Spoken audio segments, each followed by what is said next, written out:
All aboard! This is Canyon Lake Broadcasting. Welcome across the globe and across the fluted plains here and around the world. Canyon Lake Broadcasting, the voice of the Hawks, coming to you for the home opener here at Canyon Lake High School. Friday Night Lights are back on the menu, and so is Hawk football as Canyon Lake welcomes the LaGrange Leopards. Welcome, everybody. This is Canyon Lake Broadcasting, the voice of the Hawks, and we are proud to be on the air tonight, and we welcome everybody tuning in out there in the Watchland areas here in Canyon Lake and across the nation, sea to shining sea, and even in Mexico, as I understand, and Japan. We want to welcome everybody tonight.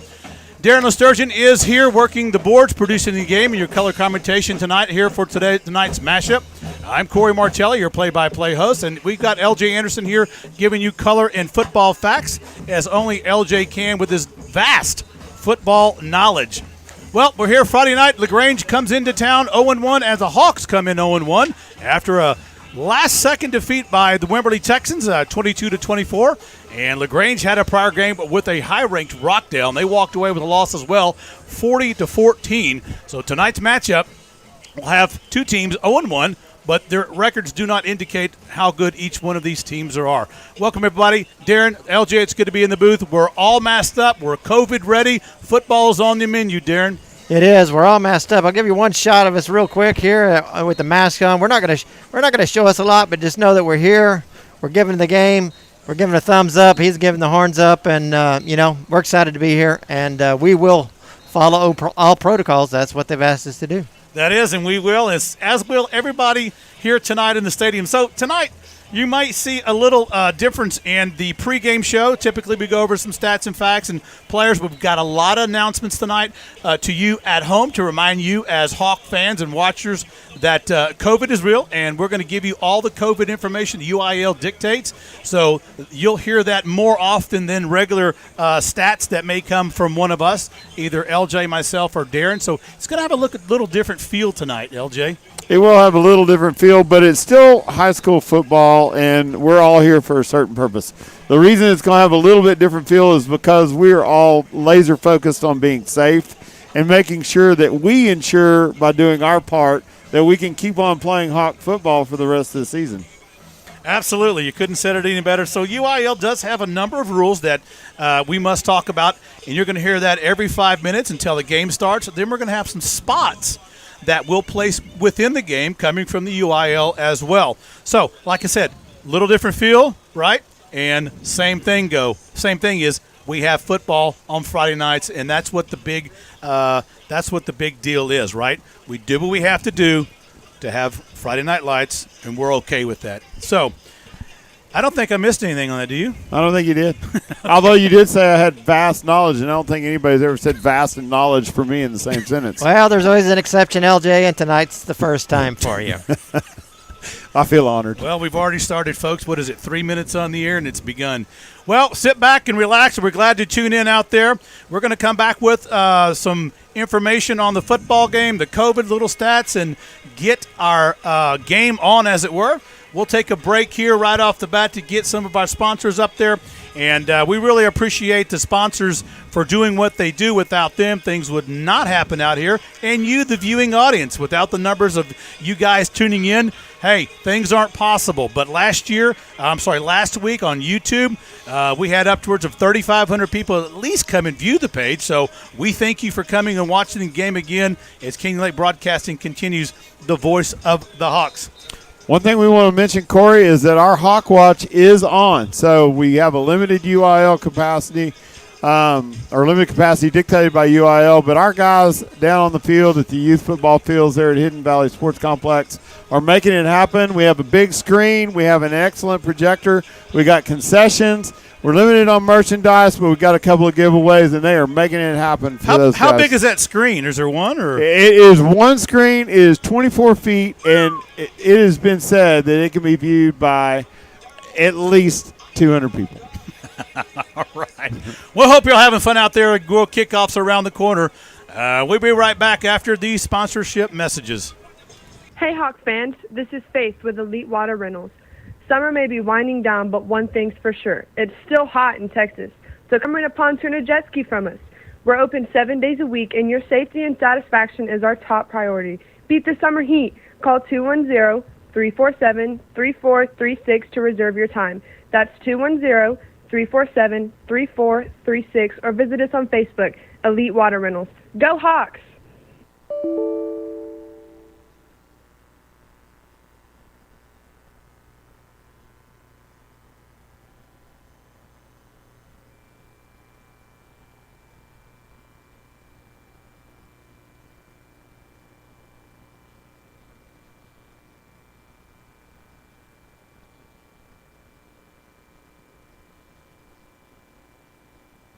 Whether you're needing assistance with your mortgage to buy your home, buy a vacation home or rental property, refinance or take the equity out of your home to pay off high-interest credit card debt or other financial needs, call Mike Horner at Gold Financial Services, your local mortgage lender. Whether you have great credit or have had an issue or life situations that have affected your credit, he is there for you. Call him today at 210-240-6196. Mike Horner at Gold Financial Services, NMLS, number 234487, Equal Opportunity Lender. Gold Financial Services is a division of AmCap Mortgages LTD, NMLS number 129122. PaulSawyerSeptics.com, installing systems that last a lifetime. No matter how large or small, how simple or complex your project may be, call on PaulSawyerSeptics.com. They'll meet all of your on-site sewage system needs. Give them a ring at 830-935-4936. Again, that's 830-935-4936. PaulSawyerSeptics.com, installing systems that last a lifetime.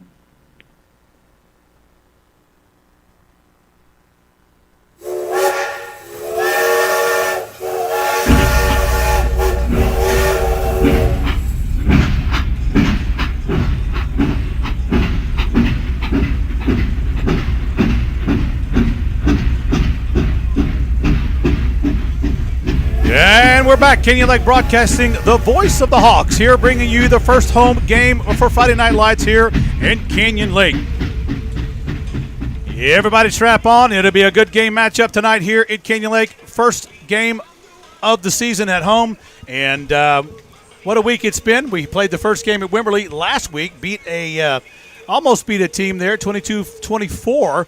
The Texans were ranked number 10 in the state at the time, and in the last 8 seconds we came up literally a half yard short of winning that game in the fourth quarter. It was a game of pure enjoyment, really. I mean, it was well played. Canyon Lake led most of that game, and Wimberley just kept kind of chipping away at it, and got the lead back with about 2.5 minutes. Canyon Lake got the ball back, and they drove all the way down, as you said, Corey, to about the 5-yard line or so, maybe 6-inch line. It was close. It was really close at the end, and just couldn't punch it in. Yeah, that's a battle of the backbone, a big rivalry game starting off the year, and I'll tell you what, it is something you kind of want to maybe put on the game 3 level because it gives you time to build your offense and defense and see what you have. But this year, it was one right out of the box. It was, and it was a matchup that actually I think Canyon Lake needed.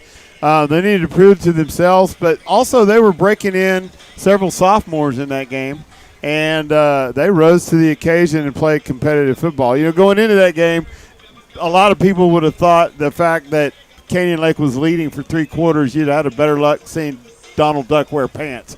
But we stayed in it, fought them off, battled hard, just came up slightly short at the end. But we saw a lot of things that we're really excited about. Hopefully we get to see them develop off of that and do something with LaGrange tonight. Well, absolutely. It's like I said, it's game started off, and I don't know about Donald Duck and pants, but I guess he wears pants. Or he's wearing coveralls. No, he actually Coveralls? doesn't. He does never worn pants. He's never He worn doesn't. pants. He No, does he's not. not. He's pantless. He's one of those pantless characters. He is. Therefore, the statement makes sense. It The does. It does make sense. I was always It's a rarity. I was like an Elmer Fudd guy, so I missed that one over there, and so on and so forth. Anyway, back off the rails we go. We're here to do football tonight. We'll talk about Donald Duck and Daffy and the other cast of characters on Looney Tunes in a little bit from now. Well, let's talk a little bit about football. We're here tonight. Let's talk about LaGrange and what they're coming to the game with. But before we do, we're going to go into a protocol. We just talked about the COVID's going to be real. It's going to be real for our listeners, too. And here's a little bit of what we're going to be hearing. You're going to be hearing here continuously before the game starts and during the game. Greeting parents and fans, we'd like to remind you that all spectator groups must have 6 feet of social distance between the next group. Please do not sit in the taped areas. As a reminder, per state mandate and UIL guidelines, face coverings are required to be worn by all spectators. Thank you for cooperation, and please enjoy tonight's contest. Well, that goes for everybody out there, unless you're Joseph Crisp, a Marine, number 50, a fellow football player in Japan, listening to us Saturday morning. That is correct. He may, but he will still need a social distance there as well. Well, he's a Marine. I don't, that's. Oh no. COVID is blind. COVID is blind, they say. Well, LJ, give us a little 411 on the LaGrange Leopards. We'll start out with the coach of LaGrange, Matt Cates. He's actually the grandson of a coach, and so it's been in the family for a long time. His grandfather coached at West Texas A&M. He and his brother, the Cates brothers, coached together for 8 years at LaGrange, and up until this June, and Will, his brother, left. Matt is no stranger to success. He was 6-4 in 2018, finished up 8-4 last year, and was an area finalist. Was also part of the group that went all the way up to the state finals in 2013. We well remember. Yep. So he's no stranger to success. Has an interesting offense, but plays heads up, snot-nosed football on defense, and it's exciting to watch. Key players, let's start with defense. On defense, you're going to look for a sophomore, new kid, Bravion Rogers, who's playing cornerback, 6 foot, 180 pounds, and can flat out fly. This guy is all over the football field. Grant Juneau, 6'3", 215-pound senior. He plays bigger than 215. You'll see him a lot. We'll call his number a lot. On offense and on defense. Caden Hall, another kid that you'll be hearing on the defensive side. On offense, we've got their athlete. Dave Campbell listed as an athlete. And so when Dave Campbell said athlete, that means he plays everything but bottle washer. The name is Matthew Johnson. He's number 10, a slot back. Had 1,012 all-purpose yards last year, was 9 TDs. Their go-to guy, their tailback, number 26, DJ Taylor. Leading rusher last year was 716 on the ground. And their quarterback, this year is senior, last year split time, 50-50. Number 3, Caden Cooper. Didn't have his best game against Rockdale last week. He was 4 for 11. Last year he was about 528 Are you good? on the completion rates. He had 7 TDs.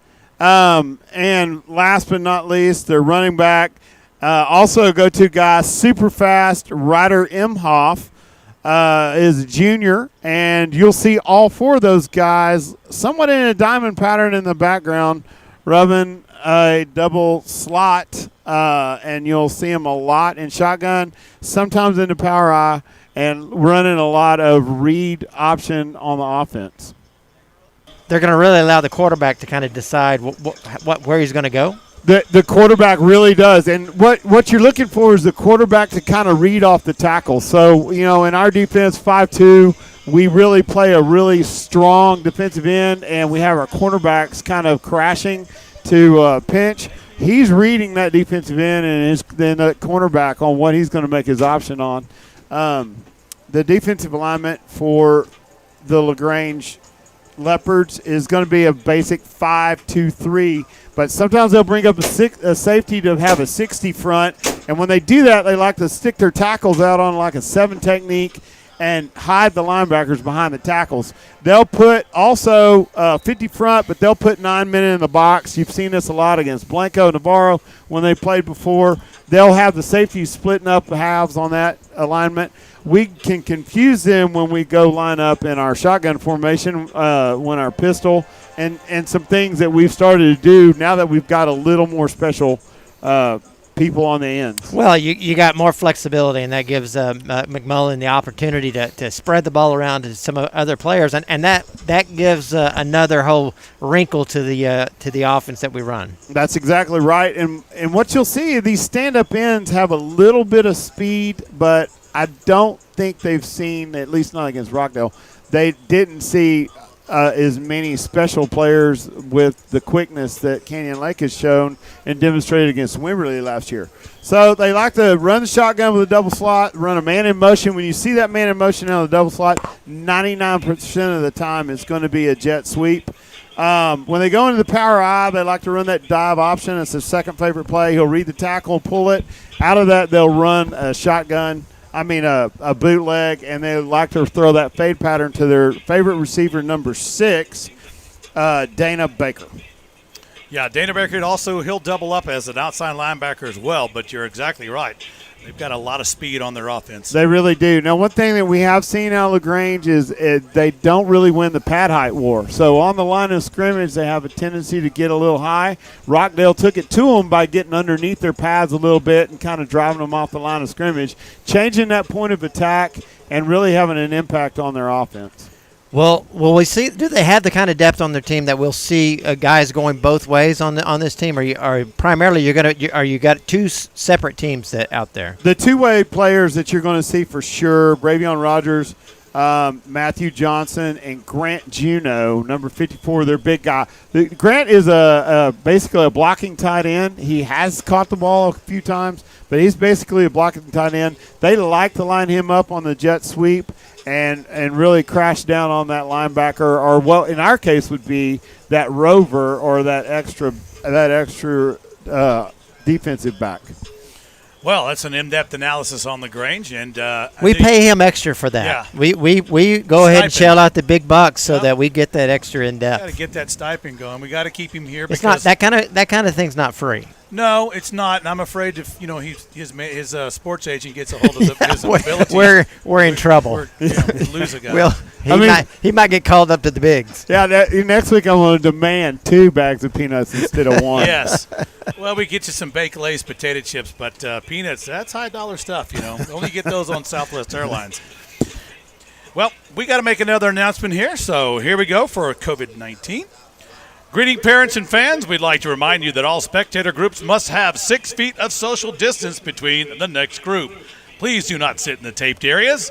As a reminder, per state mandate and UIL guidelines, face coverings are required to be worn by all spectators. Thank you for your cooperation, and please enjoy tonight's contest.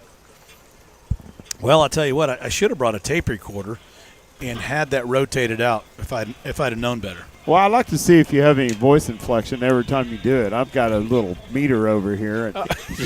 Keeping him honest. Yeah, that's right. After a few of those, you might start squeaking or something. Yeah, it's a marathon up here, folks, and it's a battlefield. It's not for the weak-hearted up here or the weak at heart at all. It's you got to take your punches and give them. We may make it look easy. Well, then look at the outcome, and it's not. So no, it's not at all. But that was a good announcement on the LaGrange. Let's talk a little bit about Canyon Lake High School Hawks. Well, Canyon Lake came in last week, played number 10 ranked Wimberley, lost the Battle of the Backbone, the big rivalry game. But Canyon Lake had a lot of positive takeaways, and one, Darren and LJ, was the fact that Peyton McMullen got to use his arm and his legs last week. Well, the big deal was that he had multiple targets that were able to catch the ball. Last year we were really hampered with not people able to catch it and get out there and get open. They could get open. We had difficulty connecting, and what we saw was him spread it around to 4 different receivers in that game, that really puts the defense back on their heels, right? Because you work all week to make sure that you stop the offense, right? That you stop the slot T. Mm-hmm. But then have the quarterback to just roll back into the shotgun, as LJ talked about. That puts a whole nother pressure on it. When you start completing passes to multiple different people, that's pressure on the defense. That's exactly right. One of the targets that we saw show up was Tyler Polley. Yes. So last year, if you were scouting Canyon Lake Hawks, you are looking for number 7. Jeremy Green was the go-to guy. Most of the time, I don't know that he didn't catch, but 90% of the passes. And was really a go-to guy. So what do? You double up on him. We don't have a lot of flood type routes where we're sending a lot of people out. So with 2 people out there, Jeremy Green was the guy. But now we have 4 targets. Tyler Pauly really showed up well, especially towards the end of the game last week, and it really kind of took them off balance. Wimberley didn't have an answer. It did. It put them on their heels, and there was a lot of mistakes by both teams penalty-wise because, hey, it was the first game. You're going to have those first-game jitters, but it surprised Wimberley a little bit. And it put him in the uncomfortable zone. And on the defensive side of the ball, well, I thought the defense did let me tell you what. Let's stay with the offense for just a second. I was really impressed with the offensive line of Canyon Lake. They started moving the defensive round. They hadn't done that a lot in the past years, but they took it to them. They had somebody step up by the name of Horner. He came back and had 89 yards running, and in came Beatrick when Bates got hurt. There was not a step missed. Well, the Coach Drum talked about the stable of running backs, but you talked specifically about that offensive line and how it was going to be tested a little bit. Had a couple of people that were in there first timers. In that way, you've got the young Tyler Atenzio was in there. Tyler Atenzio from JV last year, and the sophomore Brett Harwell. Brett Harwell. I was drawing a blank there for a moment. Yeah, so you had some unproven folks, but they acquitted themselves quite well during that game. Absolutely, they did. Brett Harwell, the sophomore, playing right tackle. Atenzio playing out on the left side. They had great games. Garcia, number 55, had a really good game, and he's kind of an unknown, but Daniel Garcia has proven his worth. Other last year, he came in on the jumbo packages, kind of a blocking tight end when they needed short yardage situations, and earned his spot on the offensive line. Absolutely, we've seen, and we saw a little more depth there, right? And so that's exciting. Can they keep that up, and can they continue to move people? Wimberley does not have a small defensive line. If you saw that game, a couple of guys there that go 250, 300 pounds on that defensive line, and they were able to, over the course of that game, wear them down and get some movement on them. Absolutely. One of the defensive players that LJ talked about was Gold, number 53 for Wimberley, and they made him earn his keep. And Crisp, along with Toich on one side and Garcia on another, they handled him much of the game. They had a prescription for him that a lot of times he would line up in that one technique, so he was on a shade and they would double up on him. But they really kind of just took him wherever he was going and kept him out of the play, which I thought was strategic. They didn't run away from him, but they also didn't create plays that he could get to real quickly. Yeah, absolutely. So the offense did very well. I give them an A- on the game. I thought they did great. You're going to have your things against a team that good that go wrong. I mean, that's the way it goes. But I thought they had an outstanding game. The offense did just enough to get that game won. It's just one play here or there was the difference in that game. Yeah.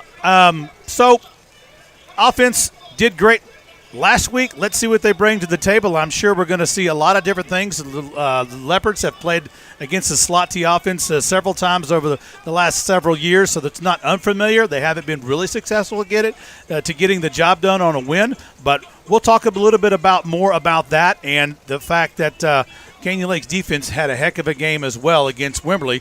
And we'll take a break, and we'll be right back after these sponsorship messages. We are Brookshire Brothers, selling groceries and growing communities since 1921. Giving back is how we celebrate. Your family, your town, your future.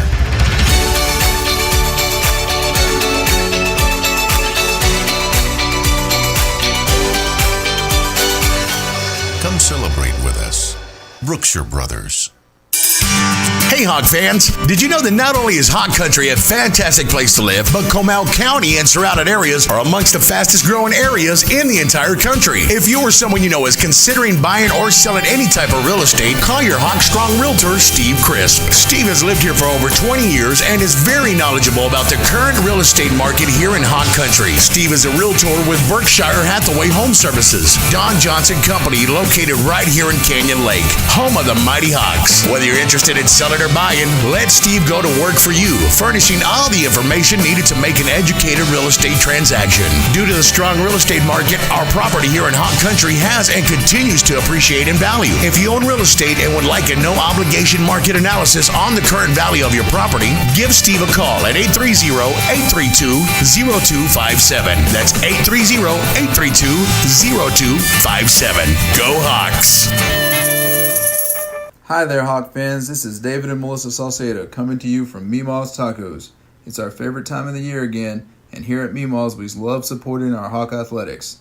Whether cheering them on the field or court, or feeding their muscles at the shop, we're open 7 days a week, serving breakfast and lunch. Whether you're looking for a simple taco like a bean and cheese, or a crazy fat taco with everything on it, we've got it. We also serve lunch plates ranging from crispy tacos and enchiladas to flautas and nachos.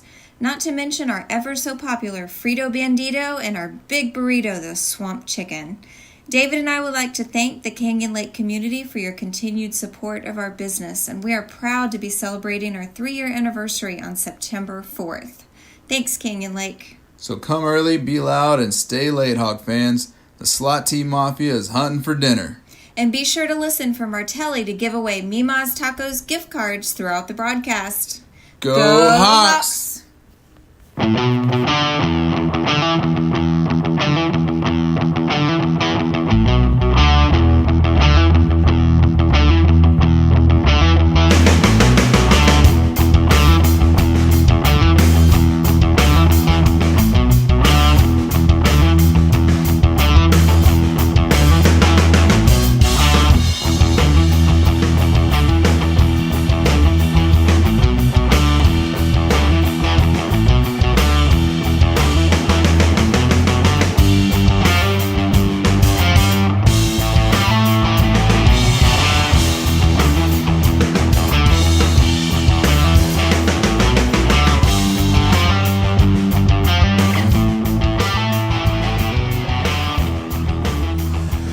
And welcome back to Canyon Lake Broadcasting, the voice of the Hog. Darren, Corey, and LJ in the booth trying to make it happen on a Friday night, which glad to be here along with all other things considered. We are still playing high school football on Friday night, the home opener here at Canyon Lake High School. I want to welcome everybody across the Fluid Plains and around the globe. West Texas A&M, my son Chance Martelli out there. LJ Logan, shout out to him, as he's one of our big fans here at Canyon Lake, and Grandpa Bill in Columbus, Mississippi. I don't know if he's here. He's already taken the airlines back across the state or not.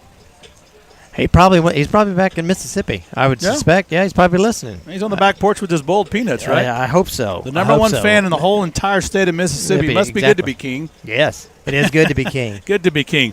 Well, we left off a while ago, talked a little bit about the hints of the defense. Canyon Lake's defense last week against the number 10 ranked Wimberley Texans did extremely well.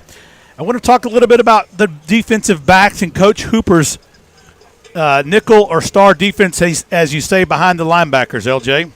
This year, Coach Hooper's always been a master of bringing in people based on their talent and building a defense around that. We've seen it last year a lot of times when he'll kind of audible out of what his game plan was and go into something different. This year, he's got a whole new package. And the package, the star of the package is Austin Bowers, who showed up fantastic last week, leading the team in tackles and with an interception. Basically, it's a dime package. All right, so they're bringing in an additional defensive back to play kind of like a second rover. We typically run a 5-2-5 or a 5-2-4. However, we bring in that we bring in that package. We drop out and have a 30 front and run that 3-man front, and that really confused Wimberley. Well, and did a great job of getting pressure on the quarterback. That is. For my wife, could you explain what a 5-2-4 is? I know she's looking at the, she's not real, or a 30 front. That's right. A 5-2-4 would be 5 down linemen. So you'll have a nose tackle, you'll have 2 defensive tackles, and you'll have 2 defensive ends. So that's the 5. 2 will be the Will and Sam linebacker. Sam for strong, Will for weak. And then you'll have cornerback, free safety, strong safety. 5-2-4. There you go. It's as simple. Even a caveman can understand it. I don't do Geico commercials. Okay. I guarantee you, there's a lot of my wife's out there going, What did he say? What? Well, I want to get a fact check. Fact check here this is for me. This shows my own ignorance of the team. Our list of the players says Keith Bowers. We've said Austin Bowers. Are they one and the same? They are one and the same. The one and the same. Okay. However, by the game last week, you think there's a couple of them. Well, yeah, it was all over the place. But for my own ignorance, I wanted to, and for those listening at home that maybe don't know, he is one and the same. So we call him Keith, we call him Austin. It's the same. We already have a set of twins on the team. Exactly. And so I was just checking to make sure that I was not, totally losing it. I probably am, but thanks for the clarification. I feel like we're in a Coming to America show. Mama called him Clay. I'm going to call him Clay. Well, my son got that. I know there's others who got that, but I'm not so sure everybody else got that. Dr. Martin Luther the King. Gotta love that show.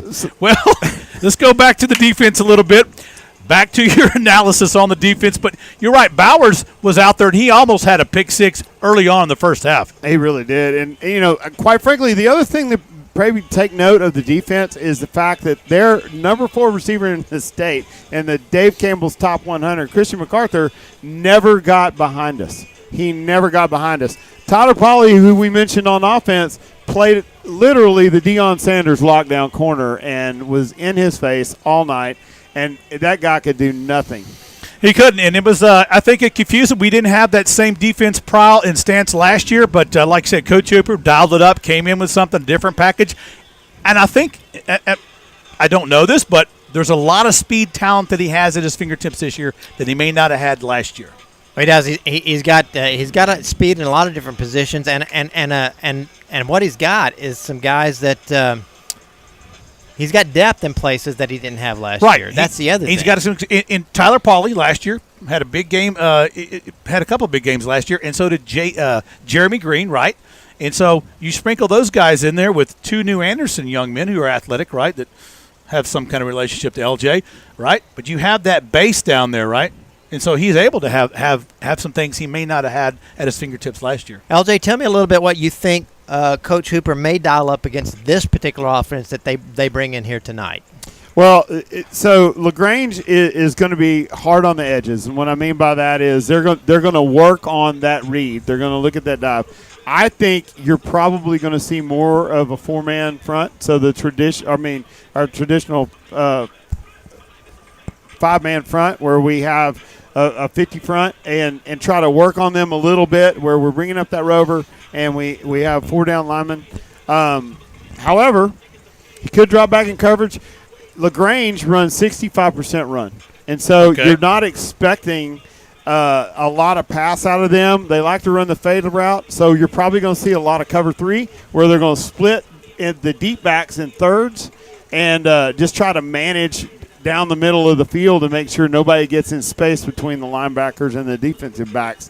I think we're going to see mostly a traditional package, but, Hooper is a master of change, and he changes based on the game conditions. It'll be a read at the last minute as to what he does. Yeah, absolutely. Good analogy, good rundown of that, but I think you're right. I'm sure LaGrange got a little peekaboo at what we did against Wimberley, and they may come at us a little different, right? But, hey, we'll keep it in our pocket till we need to use it. You can count on Coach Hoop to adjust throughout the course of the game. So what he does in the first quarter is going to be something totally different by the time the game ends. Well, the one thing that LaGrange doesn't have to adjust is their speed, and they are super fast. Number 10, number 8, number 26 all have jets. And when you have that kind of speed, you don't have to make a lot of adjustments. All you have to do is just run and say, hey, try to catch me. Yeah, absolutely. And number 26, he's somebody you'll see. That's DJ Taylor. And we're just going to call him Taylor, the running back. You'll see him tonight, and he may give us fits on the edges as well. We're about 30 minutes away from kickoff time, 25 minutes, and we've got to do what we have to do here, part of the new look here. And this is the COVID UIL rules that we're going to have to tell you every so often as mandated. So it's part of our program, a little different tonight. Good Life Pharmacy. I was Stephanie at Good Life Pharmacy. Yeah, She's she coming was. over. She's wanting on, and she'll get on. Wait, we're gonna make her wait just for a few You're minutes. going to make her wait? Okay. Well, let's get this UIL announcement out. Greeting parents and fans, we'd like to remind you that all spectator groups must have 6 feet of social distance between the next group. Please do not sit in the taped areas. As a reminder, per state mandate and UIL guidelines, face coverings are required to be worn by all spectators. Thank you for the cooperation, and please enjoy tonight's contest. That's some more of the UIL rules that we have to go over here from time to time. Once the game starts, that particular announcement will take a back seat to some spot announcements, which we'll cover as well, and you'll recognize them and be able to see some of the spot things we have from the UIL. So we are still putting out. I think we had a little technical difficulty there, but No, just a couple camera things that I'm working on. camera no issues. worries. No worries. all I didn't panic. Nothing to see here. Nothing to Nothing see here. Calm down. Everybody just this calm may down. be a good reminder to all. We are volunteers. We're like 3 men in a microphone, and we got off work today in order to come do this job. I'm telling you. It is not going to be American Broadcast Company. It will be entertaining though, and you are getting to watch Hawk football. Yeah. So by all means, please bear with us as we take care of this. Another thing, these UIL rules, they're meant to keep people safe. So as well as in the stadium, all of our buddies over there at the Hawk Watch party, I hope you're yelling loud and just really enjoying the time. But for goodness sake, please stay distant, wear your mask, do the right thing. Let's keep these Hawks on the field for 10 games. Yep, absolutely. Well, I'm going to get started with some other UIL pregame announcements we have to have with talking specifically about COVID-19. It's going to be part of our show. As it says, as we said earlier, it's going to look a little different, sound a little different than the traditional pregame. But, hey, this is what we have to do in this day and age.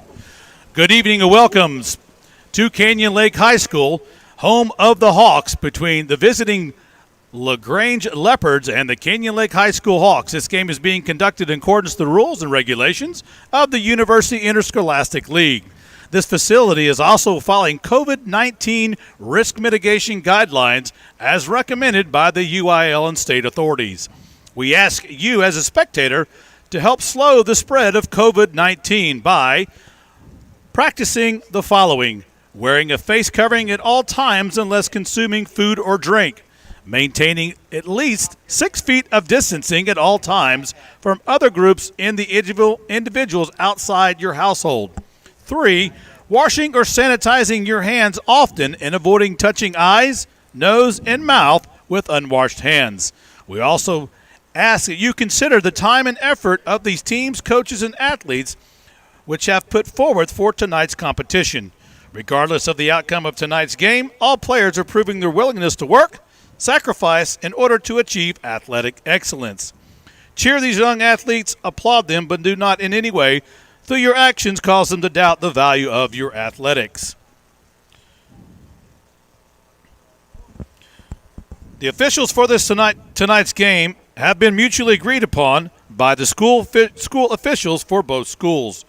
Their role, unlike those players, coaches, and teachers, and school administrators, without them, this game would not be possible. Their knowledge and application of the rules are results of annual testing, years of studies, and continual participation in clinics that further refine their understanding of the game. We ask you as students, parents, and citizens to demonstrate the kind of respect for these officials you would extend to any dedicated person in a position of responsibility. Please do not criticize players on either team. Do not boo the officials. Should not have any alcoholic beverages on public school grounds since it is a violation of state law. Be courteous to the visiting fans, cheer on your team, and show respect for injured players from both teams. We welcome you to Canyon Lake High School, and we thank you for tonight's game and supporting your student athletes.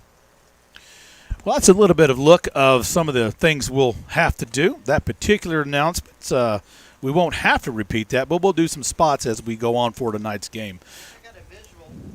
I think I got a visual on Grandpa Bill, and I think he's actually here again tonight. I don't think he's back in Mississippi, so no boiled peanuts for him. He's going to have to go with concession food here tonight. But that's below him. How dare we give him concession food, right? Well, the number one fan in Mississippi, it's you come to Texas, I guess you got to make concessions. Got to make concessions. Well, if you could get brisket instead of boiled peanuts, I'd take it. Right, very good point. Very good point. The old brisket sandwich, yep. And, they're going to be – there's some dads, right, of Canyon Lake High School, the varsity team. They're going to be selling brisket tomorrow morning starting at 10 a.m., brisket sandwich down there. It's just a group of Canyon Lake dads getting together, do a little cook-up, selling some brisket plates for $10. You get some homemade French fries that they're going to make from, scratch that I was told will change your lifestyle or who you are, something like that. And that's $10 with the drink. And so stop by Brookshire Brothers at 10 a.m. and get you some brisket sandwiches. I've heard it's pretty good. I have heard it's pretty good. I mean, Jesus has been working on me for 52 years. I don't think a potato chip's going to fix me. Now where is this going to be at again? Brookshire Brothers. Brookshire Brothers. Brookshire Brothers at 10 a.m. In Hancock. Steve Crisp, 10 Mike a.m. McMullen, Colby Duke. And I don't want to say too much because they'll give them the big head on how good their stuff is, but it is pretty good. So and this is a fundraiser. They're making some money for the varsity football team, as I understand it. Very nice, very nice. So, big things happening at Brookshire's tomorrow. So go by there. There's going to be all kinds of things for sale over there tomorrow, including groceries. Right? You believe that or not? They sell groceries there. That's kind of the point. Yeah.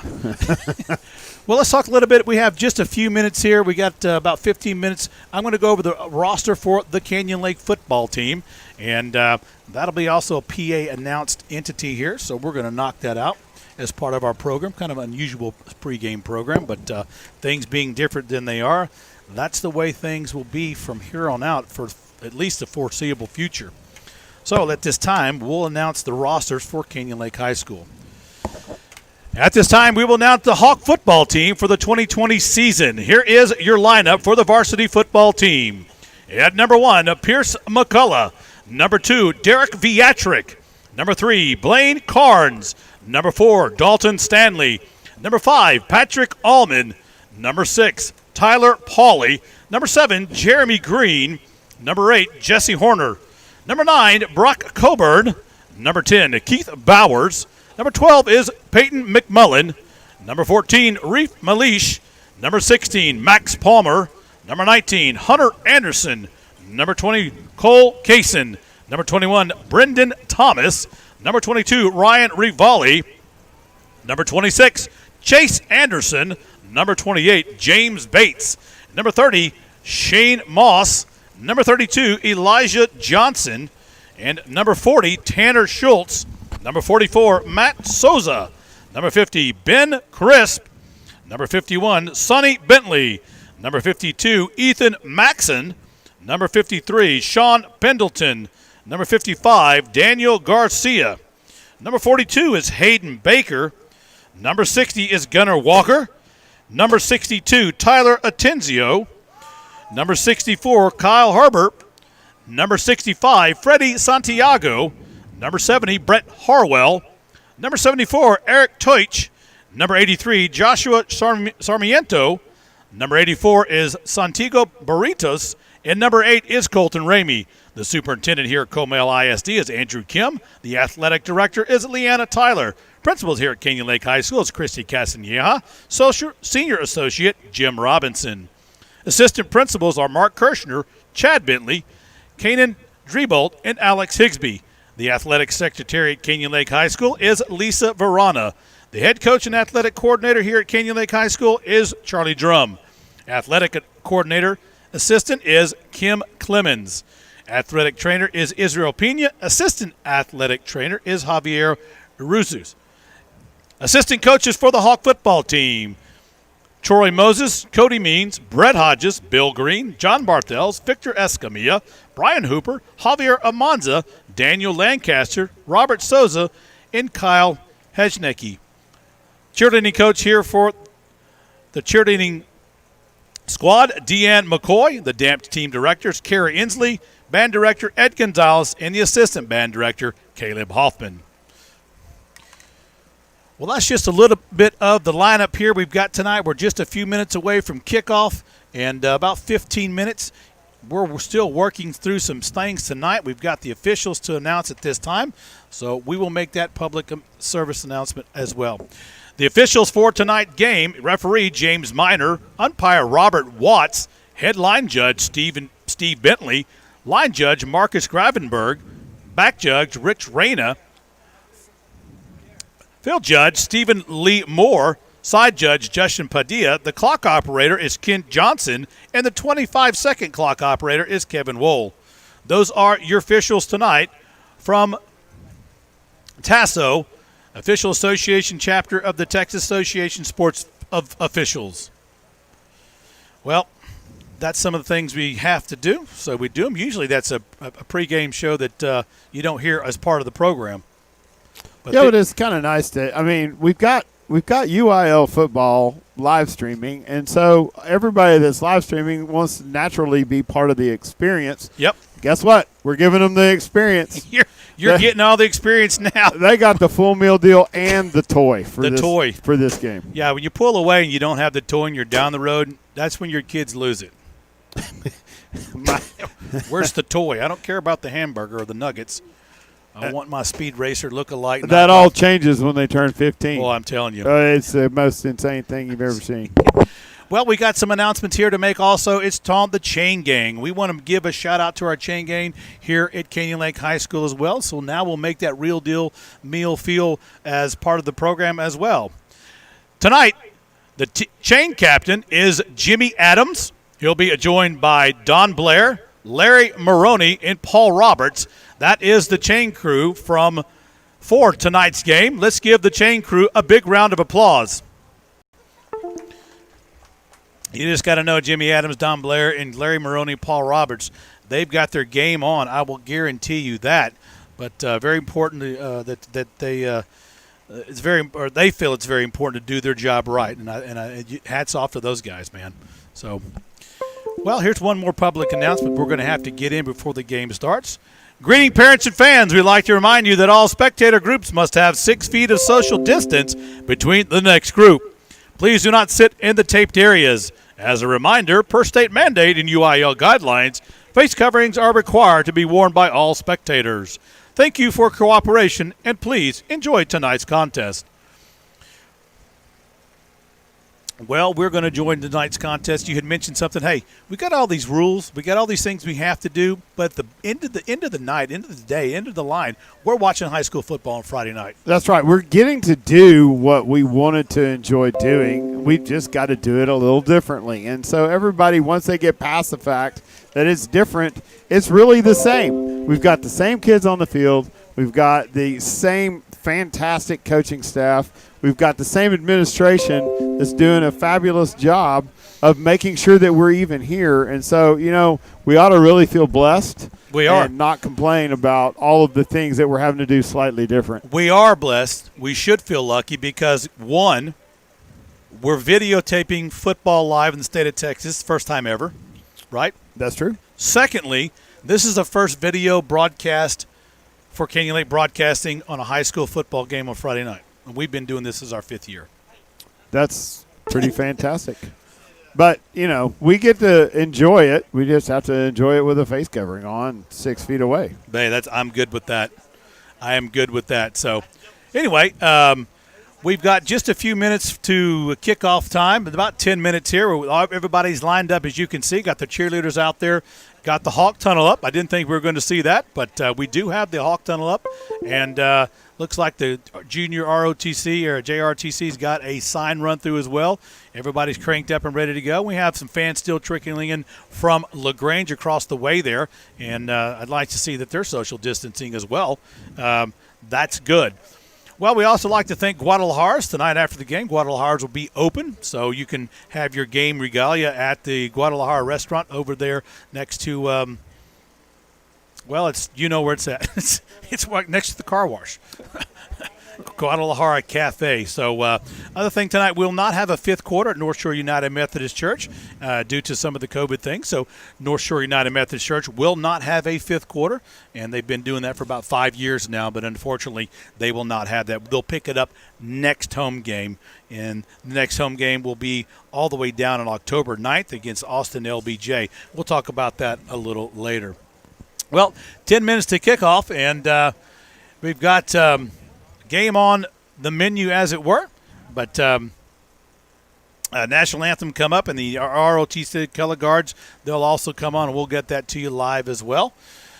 A lot of things going on here. I don't see any rain in the forecast. I see it out there. We're checking the weather at all times, but we don't have any lightning within 10 miles that we're aware of. Looks like most of the stuff is off to the north, and we won't have to worry about that tonight. I hope it doesn't circle back around on us, LJ. Well, we all hope that for a lot of people's sake. I mean, we've come this far. Now let's hopefully get to watch a football game. But also for our friends, the Canyon Lake Youth Football League that are holding our Hawk Watch for those that couldn't be in the stadium. You know, stadium capacity per our directive is 25%. So it looks thin. But we know there are a lot of Hawks out there watching, listening, and we're hoping that they gather in force at our Hawk Watch party. Enjoy some nachos, sit down on the grass, have your lunch here, and have a great time, and just cheer as loud as you possibly can. Make the neighbors hear what you're having fun down there with, and maybe, who knows, maybe you'll get a few more people down there to have fun on that giant 24-foot screen. I'd like to see that. It's impressive. I mean, it's really impressive. I don't have a 24-foot boat, much less a 24-foot screen. I don't. I got a 24-foot water line. I mean, that's about as close as I'm going to get. So, it's great weather. It's not hot. The overcast provides a natural. I mean, you can see the screen better, I'm imagining, right? You can see the screen better, and it's not 105 degrees, so you're not having to. No. You don't feel like you're watching a football game from the Amazon. No. I'm telling you. The Congo, Amazon, But, no, we're about to get underway here. The LaGrange Leopards have come out on the field. Canyon Lake is coming into the tunnel as we speak. We're about ready to do Friday Night Lights. We appreciate you, everybody, joining us here. Canyon Lake Broadcasting, Voice of the Hawk, in our 5th year. And it is exciting times for everybody to be here to have Friday Night Lights back on the field. It's been over 1 year.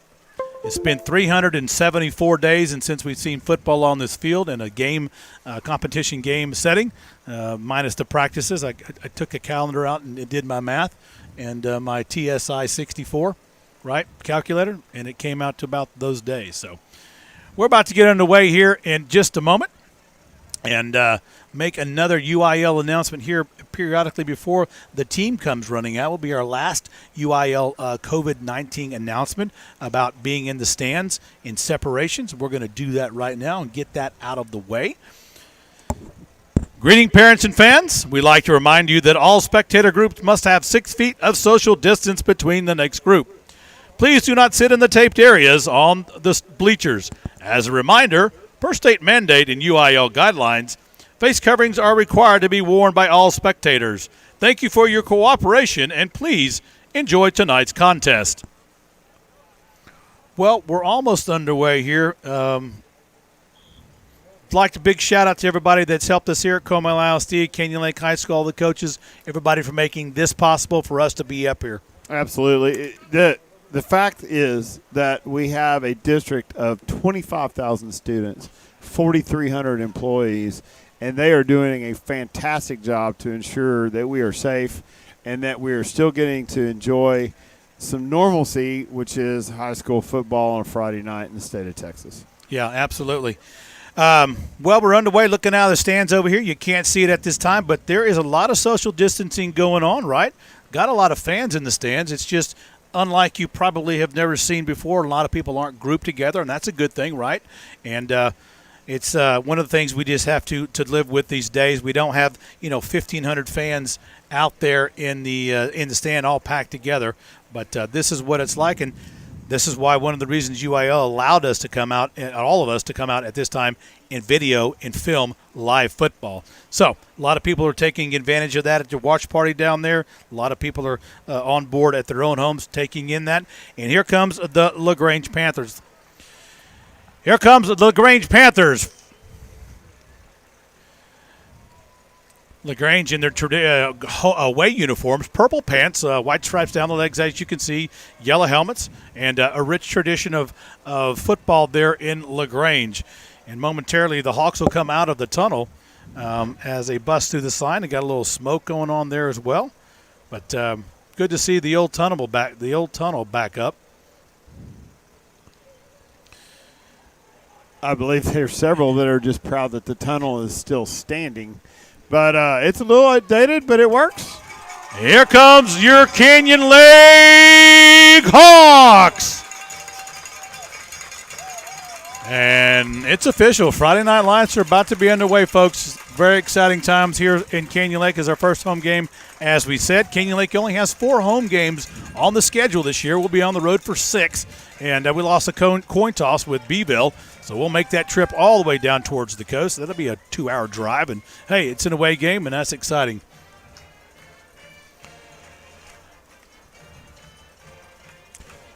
You know, it's nice to hear the band playing, Corey. Yep.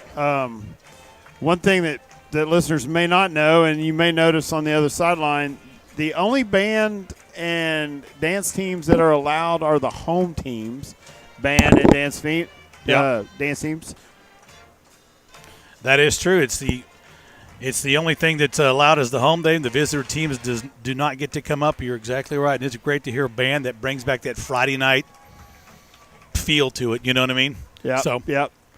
Well, at this time we will now play the national anthem. The national anthem will now be played by the Mighty Hawk Band. The color guard for tonight, Battalion Commander Eric Hartman, Executive Officer Serenity Garcia, Command Sergeant Major Shatil Furta. Color guards are Tucker Ashfeld, David Stevenson, Kyle Dingeldine, Thomas France, and Natalie Dunn.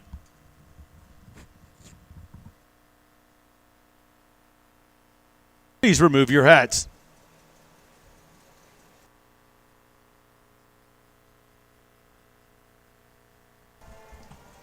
No camera. We're freezing up. Everything was fine for a long time. We need to switch to a phone hotspot. Let me see yours. How many bars you got right there?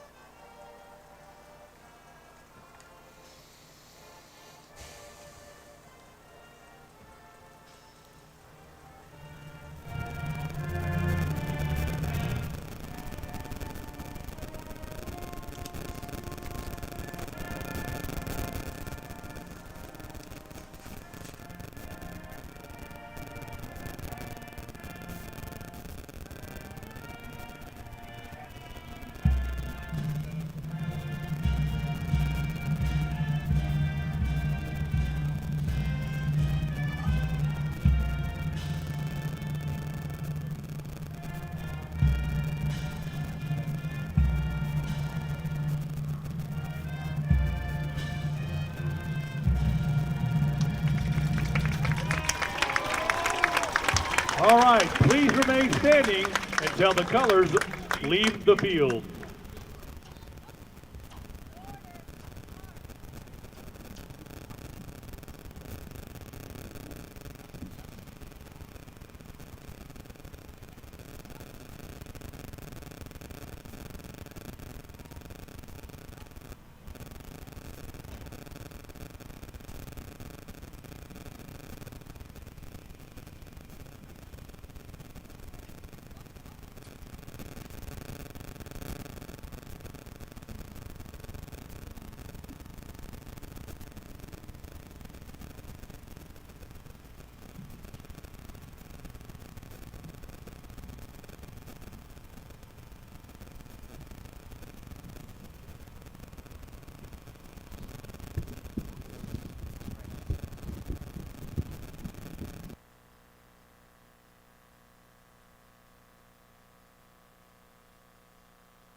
LaGrange Leopards and the Canyon Lake Hawks. Welcome, everybody, to Hawk Stadium, and we appreciate your patronage tonight and being here for the home opener here at Canyon Lake High School. I want to welcome everybody from LaGrange and Canyon Lake for coming out and supporting their student athletes. It's game on. Well, folks, we got some difficulties going on here a little bit. Don't know if it's the weather, but we're working through those as well. Like you said, we're all here volunteers, and we'll get through this, right? Yeah, absolutely. We're gonna find a way. That seems to be our hashtag, is find a way. I just learned how to tweet, so I'm now learning all this hashtag stuff. Tyler Polly? Team captain is Tyler Polly, number 6 for Canyon Lake. And the team captain for the Leopards is number 54, Grant Juno. We talked about Grant Juno earlier. I know you did. Yeah, he's a name you're going to probably say quite a bit tonight. We just hope that it's further in the backfield when you're saying it. But big kid, plays very large for 215 and strong. All right. Kickoff time. Well, I'll tell you, at Canyon Lake, looks like they won the toss, and they'll be taking the ball back at the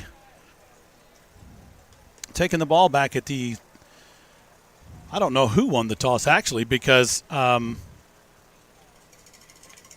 we didn't give it really the signal, but Canyon Lake's lining up like they're going to kick the ball, and I believe they are. So we'll go down the roster here on trying to find out who's going to be kicking the football as they get out on the field. They'll be kicking. Oh, it's Dalton Stanley. Dalton Stanley will be kicking the ball from the 40-yard line for the opening kickoff. Back deep for the Leopards will be number 17, Jordan Scott, and number 1, Brevion Rogers. It's kickoff time, Canyon Lake. Off your feet and on your feet and off your seat. Let's go.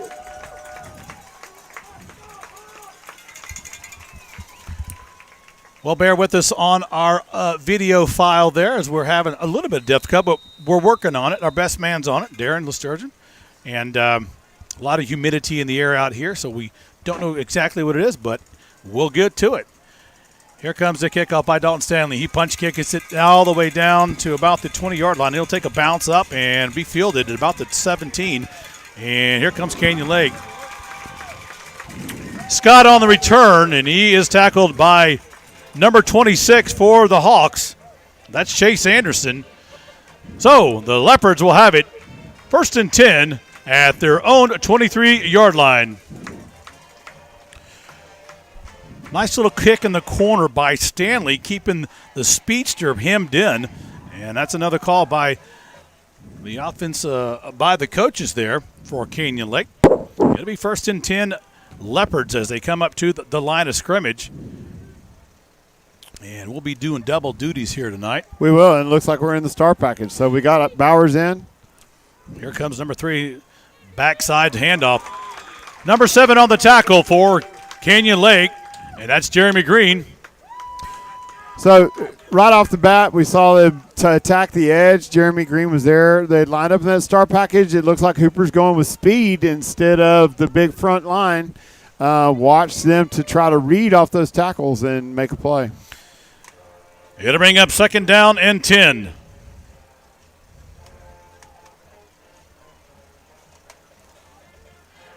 Quarterback handoff, and it's a keeper. And it's the quarterback, number 3 on the keeper is Caden Cooper. Cooper, he'll take the ball. He'll pick maybe up 2 yards. We're going to call it 3rd down and 8.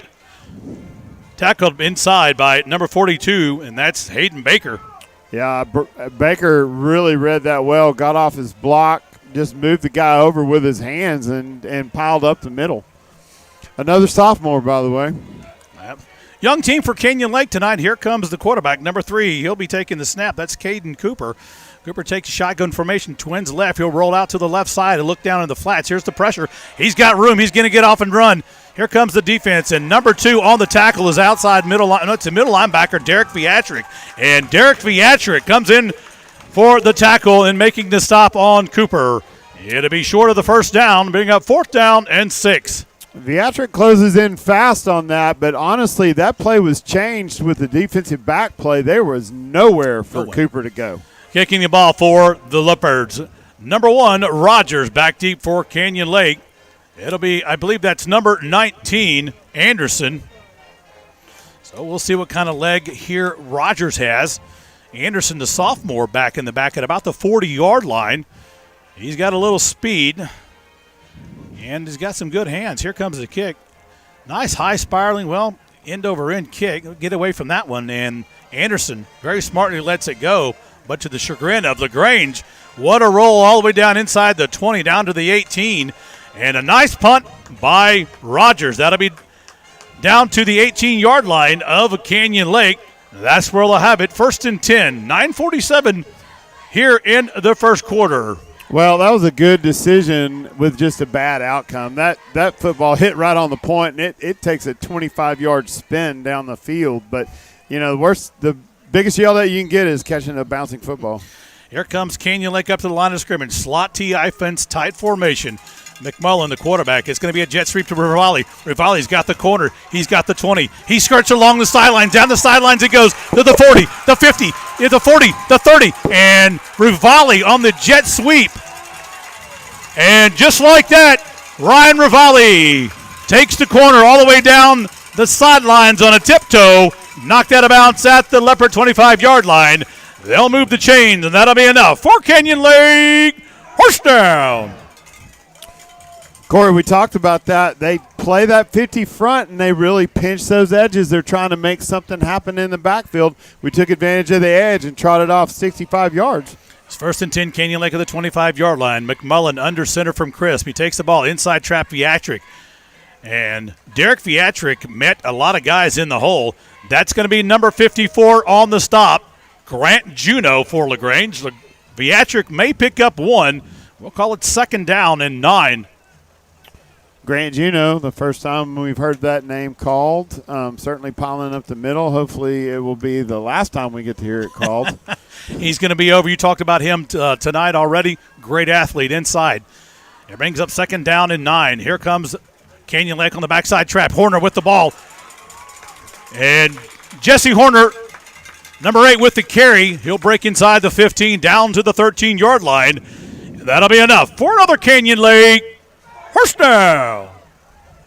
Horner's just starting off where he left off last time, getting in behind Garcia and kind of filling that off tackle and just literally running aggressively from the get-go. Yep. Picked off where he left off last week. You're right. 90 yards on the night. Here comes Canyon Lake. Split out is Blaine Card. It's going to be a quarterback keeper. McMullen's trying to look for the corner. Here comes those fast linebackers we talked about. And McMullen, and he's taken out of bounds at about the 12-yard line on quarterback keep. And he'll get out to about the 12. I think that they're going to finally mark him. It'll be 2nd down and 9. So McMullen, mano y mano, speed for speed on the end. There's the speed you were talking about, LJ. That's right. They collapse extremely fast and make plays. Bravion Rogers, coming up to force him out of bounds. We're going to see that all night as we pick on their edges. Canyon Lake, McMullen, quarterback, number 12, the 3-year senior. He rolls back, looks outside, has a man wide open, and it's Horner. Pass complete to Horner, number 8. And he'll get out of bounds, stopping the clock at 7:42. He'll get inside the 5-yard line. And that'll be enough for Canyon Lake. First down. There's an example of new talent and being able to exploit some additional talent. Horner's out there in the flats, but they have a flood route with 2 other receivers back behind him, really creating the zone that McMullen could throw into. 1st and goal for Canyon Lake at about the 5-yard line. It's going to be the backside trap, and there goes Horner. Touchdown, Canyon Lake. And Horner, number 8, with the score at the 7:38 mark here in the first quarter. The Hawks get on the board. Well, there you go. That's exactly what we wanted to see. Relentless effort Horner, and he just continues to hit the line of scrimmage, like he's on a mission, which is spectacular. Didn't see a lot of Horner last year, some injuries and stuff.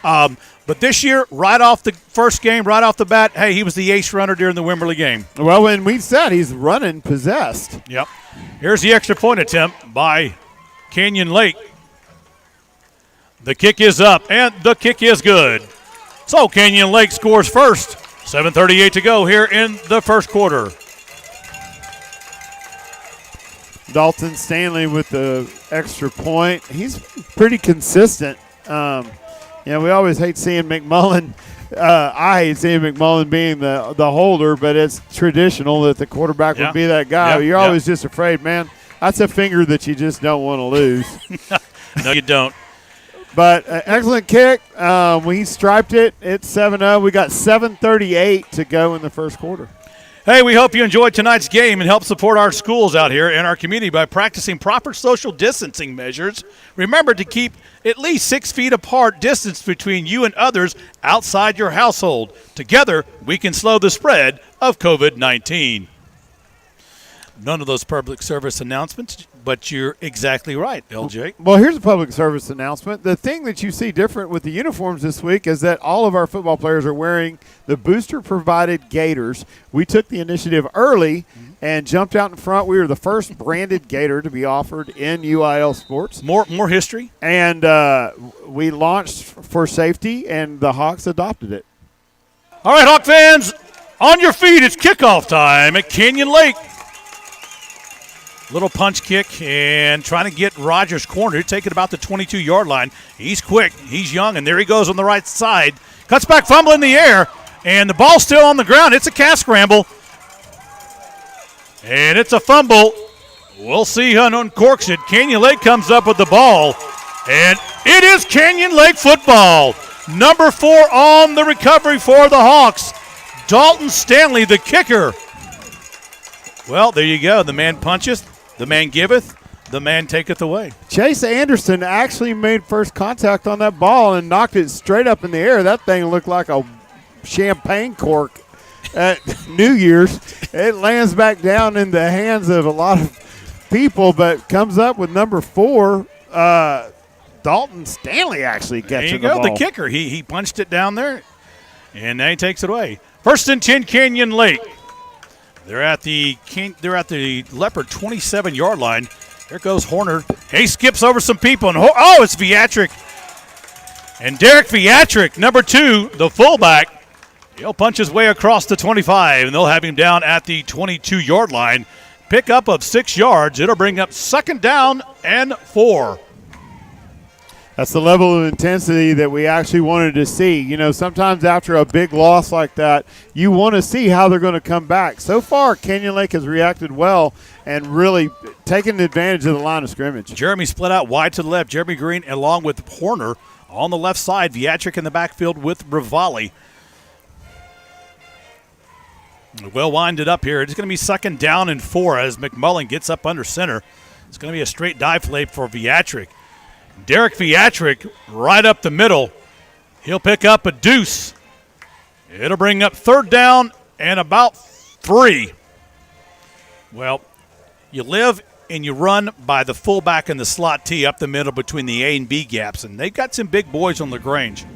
They really do, and quick. Lest we not forget that in that front that they run, number 54 is a keynote speaker when it comes to talking football. Split out wide to the right is Horner and Rivali. It's going to be a backside trap, and there goes Horner, and it's Viatric. Viatric with the run on the left side. He'll get down to the 11-yard line. They'll move the chains, and that'll be enough for Canyon Lake. Horse down. Big on that play and taking out the one player we keep mentioning, number 54, was Tanner Schultz. He cracked down, and I guarantee you that guy's trying to figure out if he's Joe Louis or St. Louis. That's right. Good block by the freshman Brett Harwell as well. It'll be first and 10 at the 11-yard line for Canyon Lake. They'll sprint up to the line of scrimmage. Here goes Rivali in motion. It's going to be a pitch out to the right side. He's got some room. He's going to get across the 10-yard line, ducks his shoulder down, and meets a wall of Leopards. And Rivali with the pitch out. He'll pick up a few yards. Number 77 on the tackle for the Panthers, along with number 54. That's Mueller and Juneau. Gain of 5. It'll be 2nd down and 5. Just a commentary on Juneau's speed. Juneau is playing to our side of the field, so he's on the home side of the field. Would be the Canyon Lake Hog left. He comes across the field as a defensive end to make that tackle. So you're saying he's faster than me? Slightly. Tight formation for the slot T offense, and timeout has been called by LaGrange. This will be the first timeout by the Leopards. Well, folks, I want to reach out real quick in a timeout here we have by LaGrange. Darren Sturgeon, you haven't heard him frequently. He's working through some issues over here, but he's got it all under control. He's a man of ice water running through his veins. But we had some issues here early. And, again, anything with electronics in it at any time can go wrong, will go wrong. But we appreciate his fortitude in grinding away and making things happen for us. Well, we hope for all the watchers that you understand kind of what we're up against here with weather and some new technology. But, by all means, stay with us. We'll get to hear our lovely voices, especially Martelli's. Well, I don't know about lovely. We all had a face for radio until they put cameras on us. Oh, well, I'll tell you what, this mask thing is saving a lot of marriages. Yes. It is. It'll be 2nd down and 5. Canyon Lake up to the line of scrimmage, and it's going to be a penalty. Flag on the play. That'll be before the snap. And this will 99.5% go against the offense. It'll be motion on Canyon Lake, and that'll set them back 5 yards. Repeat 2nd down. Well, we had a problem of offside-itis last year in our first couple of games, and last year we had more penalties than any other year in Canyon Lake history. Last week in Wimber, we had a few that were kind of costly, but we didn't have any offsides. No, a little motion, but, this is an emotional game, so. Yep. But it'll be 2nd down and 10. Canyon Lake back at the original line of scrimmage at the 11-yard line. Split out wide is going to be Pauly and Green out to the left side. In the backfield's Viatric by himself. It's going to be a roll around looking downfield. He's got a man wide open. It's touchdown, Canyon Lake. Peyton McMullen to Colton Ramey. And Colton Ramey getting his first touchdown. Wow. The sophomore defensive end changed junior offensive tight end. Yes, and defensive end. And defensive end back again. Normally you hear his name mentioned making plays on defense, but that time he comes in a strong package. Here comes a pitch out. Here comes the extra point attempt. And the extra point attempt is good. The 2-point conversion gets Canyon Lake on the board at 4:28 here in the first quarter. Your score, Hawks 15, LaGrange 0. So if you didn't get to see that on television, I hope you did. That is the swinging gate play brought back from the 50s, right with good gosh, I don't even know. It's so dated. But run to perfection by McMullen and Rivali. It's really confusing. We like to take a moment to thank the coaches, directors, teachers, and school administrators and staff for their dedication to our student-athletes during this uncertain time. It is through their leadership this game was made possible. Show respect for them and the student-athletes by following all recommended COVID-19 guidelines. Kicking the ball off at the 40-yard line is number 4 for Canyon Lake, Dalton Stanley. All right, Hawk fans, get up off your seat and on your feet. It's kickoff time at Canyon Lake.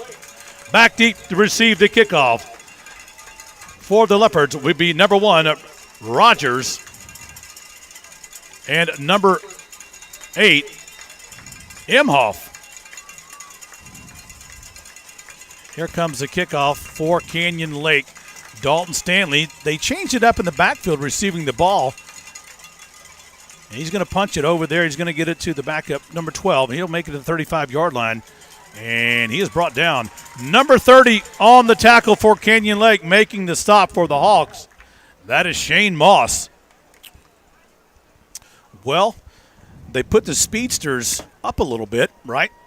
And they had some guys set back because they kept kicking into that corner and taking a number 17, Scott, out of the equation. They did, and Bill Green's designed an interesting kickoff play. I wouldn't be surprised if we see an onside kick today. He's got 2 people attacking the ball when Dalton actually kicks it. Yep. It'll be 1st and 10, Leopards at their own 37-yard line. Here comes the Leopards. Caden Cooper, the quarterback, he looks to the right side, out in the flats. He's got to complete. And here comes the Hawk defense. And, wow, did you see that speed squirk through? Number 6, Baker on the reception. And they'll pick up about 7 yards, make it 6. It'll be 2nd down and 4. Dana Baker, their speedster, we talked about him being the go-to guy. He is fast, and basically just a flat route, good coverage by Carnes. He just squirted out. It'll be 2nd down and 4 for LaGrange at about the 43-yard line. Here's the handoff right up the middle, and there is number 10, Bowers and Ramey shutting the door. Ramey and Bowers on the tackle. It'll be no gain on the play. Bring up 3rd down, maybe a loss of a yard. We're going to call it 3rd down and 6. Number 52, Ethan Maxson, also coming up quickly to seal off that hole. Split out wide, left side in motion, comes over, and that's Scott. He'll come in to right to left. Cooper in the backfield. Shotgun formation. Looking to the right side, zings one out. A little high, but caught. Great catch on number 1. Bravian Rogers with the reception. And they'll move the chains. That'll be a LaGrange 1st down. Wow. What a zip line that was from Cooper. He really he laced it in there. Bowers had first contact behind the lollipop. Hunter Anderson coming up quickly and closing in order to seal the deal, but too much too late. It'll be 1st down LaGrange at the LaGrange 47-yard line in motion. Here comes the dive play up the middle. It's an RPO. Cooper will keep it. He's got all kinds of daylight. It's a run. He's across the 20. He's a 15, the 10, and that's going to be a touchdown for LaGrange. Touchdown, LaGrange. Your quarterback, number 3, Caden Cooper. And there's the speed we were talking about in the broken open field that comes with that RPO. Yeah, he froze the linebackers, and that's something, they've been run. They show pass. He freezes the linebackers just enough to get out on, do it with his legs, and, makes a cut, gets past the safeties, and he's gone. Here's the extra point attempt by the Leopards, and it's going to be flag on the play. Canyon Lake may have jumped the gun a little bit there.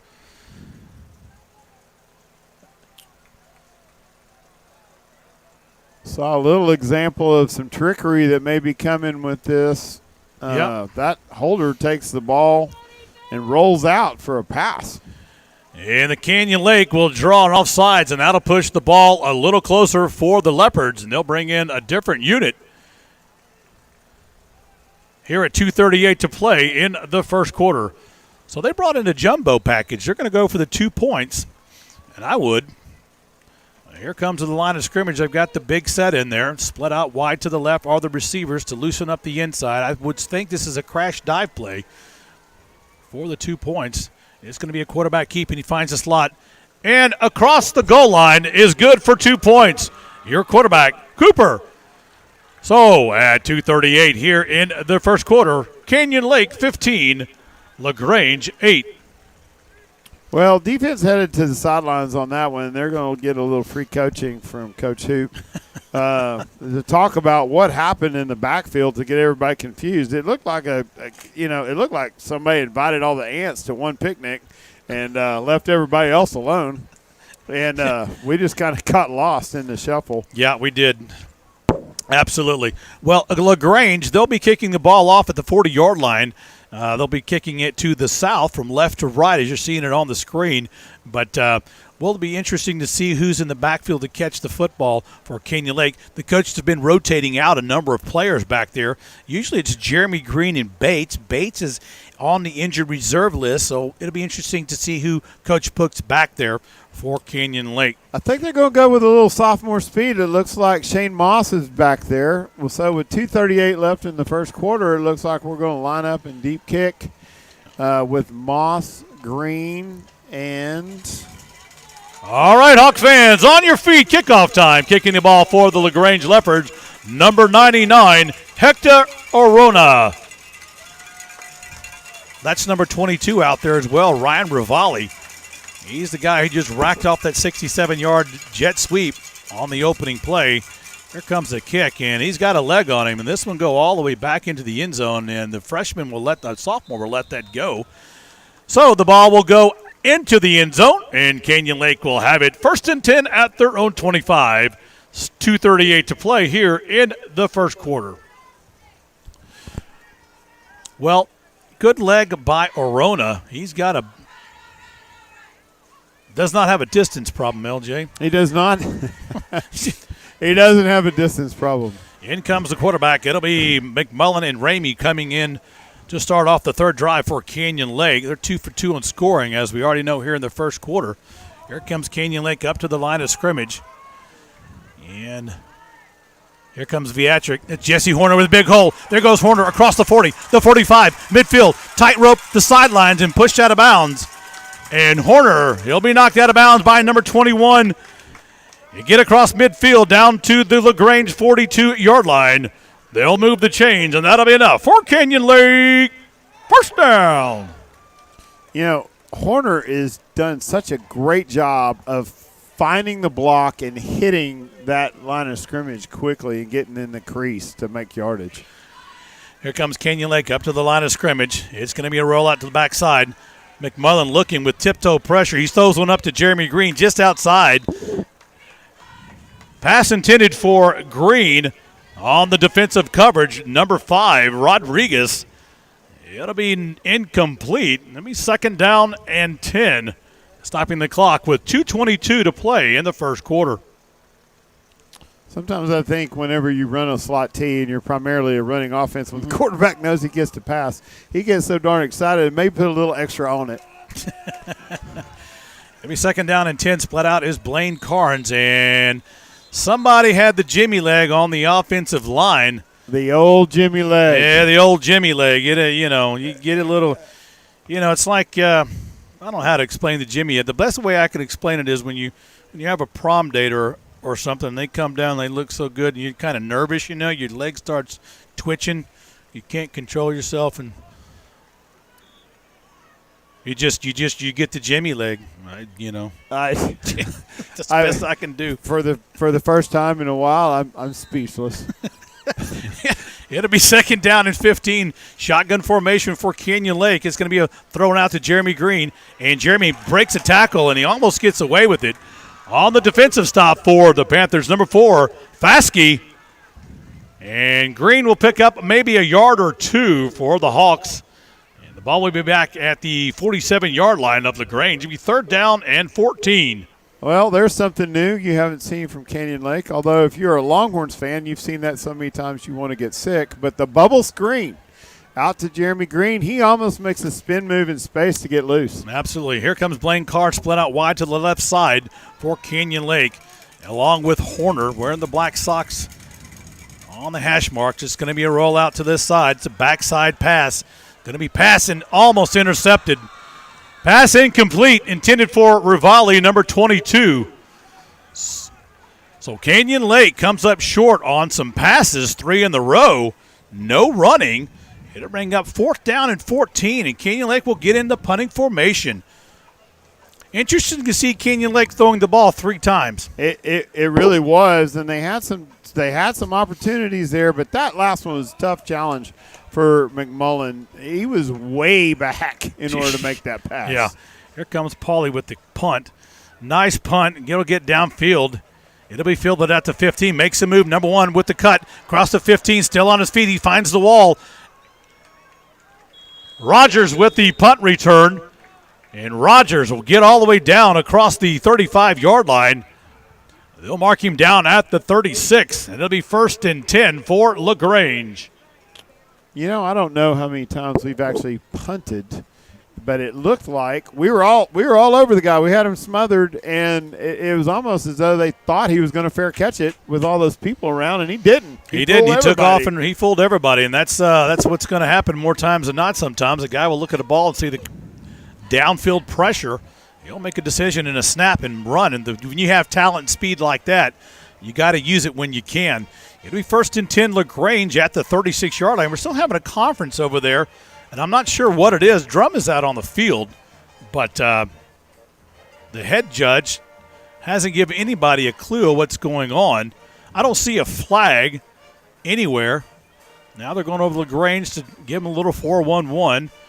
Jeremy Green's over there raising his hands in the air like he's trying to wave down a plane stranded on an island. Well, now they're going to pick up the ball.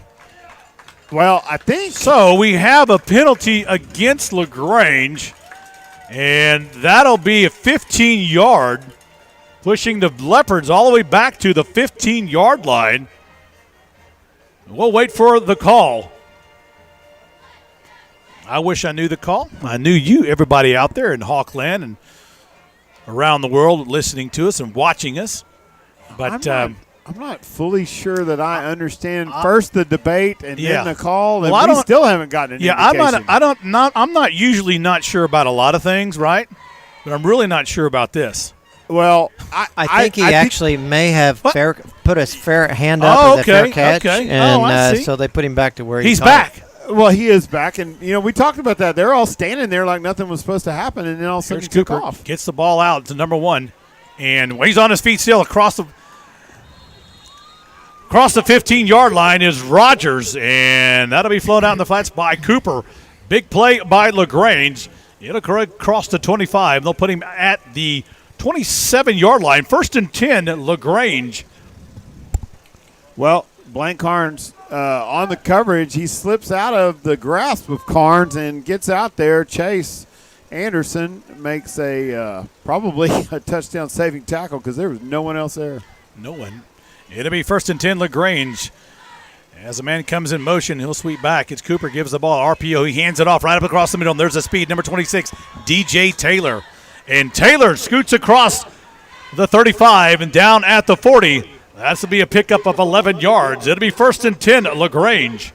Wow, that was quick. That is quick. And we're seeing this thing. We talked about this. They line up in that double slot. When they bring that guy in motion from the right and then he goes back basically into an I formation, they're running that dive play right at you. It's just smash mouth football. 1st and 10 for the Leopards. Cooper, shotgun. He'll take the ball, hand it off right up to Taylor again, and this time inside is number 88. They're helping making the stop. That's Colton Ramey on the stop along with Pendleton, 53. Gain of 2, 2nd down and 8. Well, that was a punch up the middle, and that will be the end of the first quarter here. After 1, the Leopards 8 and the Hawks 15. Well, Canyon Lake started off on fire in the first part of the quarter, and they had 3 pass plays and out, opening up the door for LaGrange on their 3rd drive. Unusual for seeing Canyon Lake having 3 passes in a row. And I think the coaches feel comfortable they can probably move the ball tonight. So they're loosening up the defense perhaps in that methodology, and we'll see probably a little bit of more of everything. Well, you're going to see, Moses and Hooper both play a lot more chess than they do checkers. So it's not going to be a come at you hard, try to jump your player every time. Right. They're going to be testing some things to see what is available and find the things that they can count on. We're seeing a lot of good reads whenever they run in the I formation and they just kind of run a lead blocker up into the hole. We're picking it up pretty easy. But when they start the motion and they've got a little play action and they're trying to freeze those linebackers, we're struggling a little bit with it. So let's see what Hooper comes up with an answer.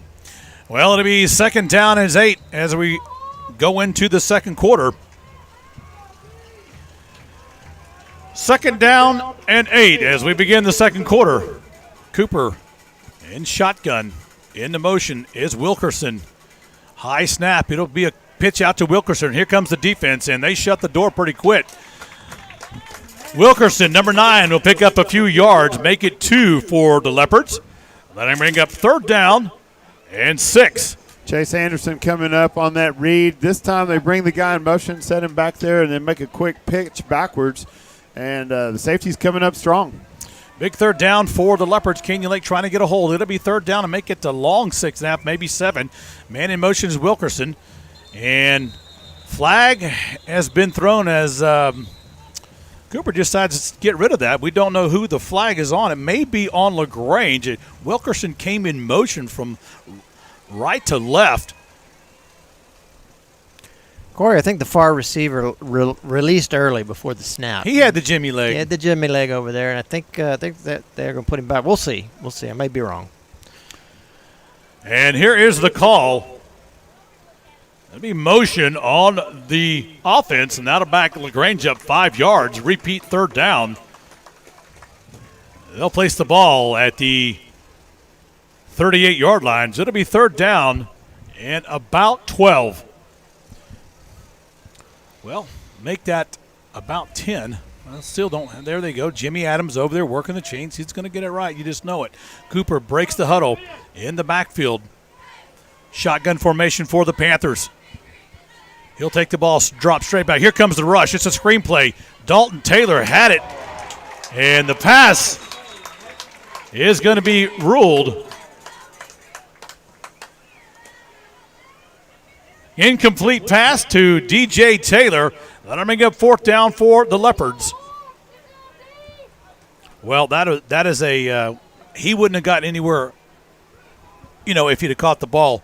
They were all over him. Oh, they were on him like saran wrap. I mean, that literally got blown up at the minute that they made the call. There was 3 people there to really knock that play down. Here comes the punt by number 1. Rogers. Here comes this low end-over-end kick, and it's going to take a couple of bounces. And there's Anderson looking at the ball, and he's going to let it be fielded by Wilkerson, or make that number 5 on the play. Rodriguez will down the ball for the Leopards as Anderson says no. And the Hawks are going to have it first and 10 at their own 27-yard line. 10:54 to play here in the second quarter. Do you think he really said no? I'm thinking what his dad used to say to him: don't get the ball when so many people are running at you. You may be grounded. I'm pretty positive I didn't say it quite like no. It might have come out slightly different. Slightly. Yeah, first and 10, Rivali in motion. It's going to be a trap up right up the middle. There's Horner.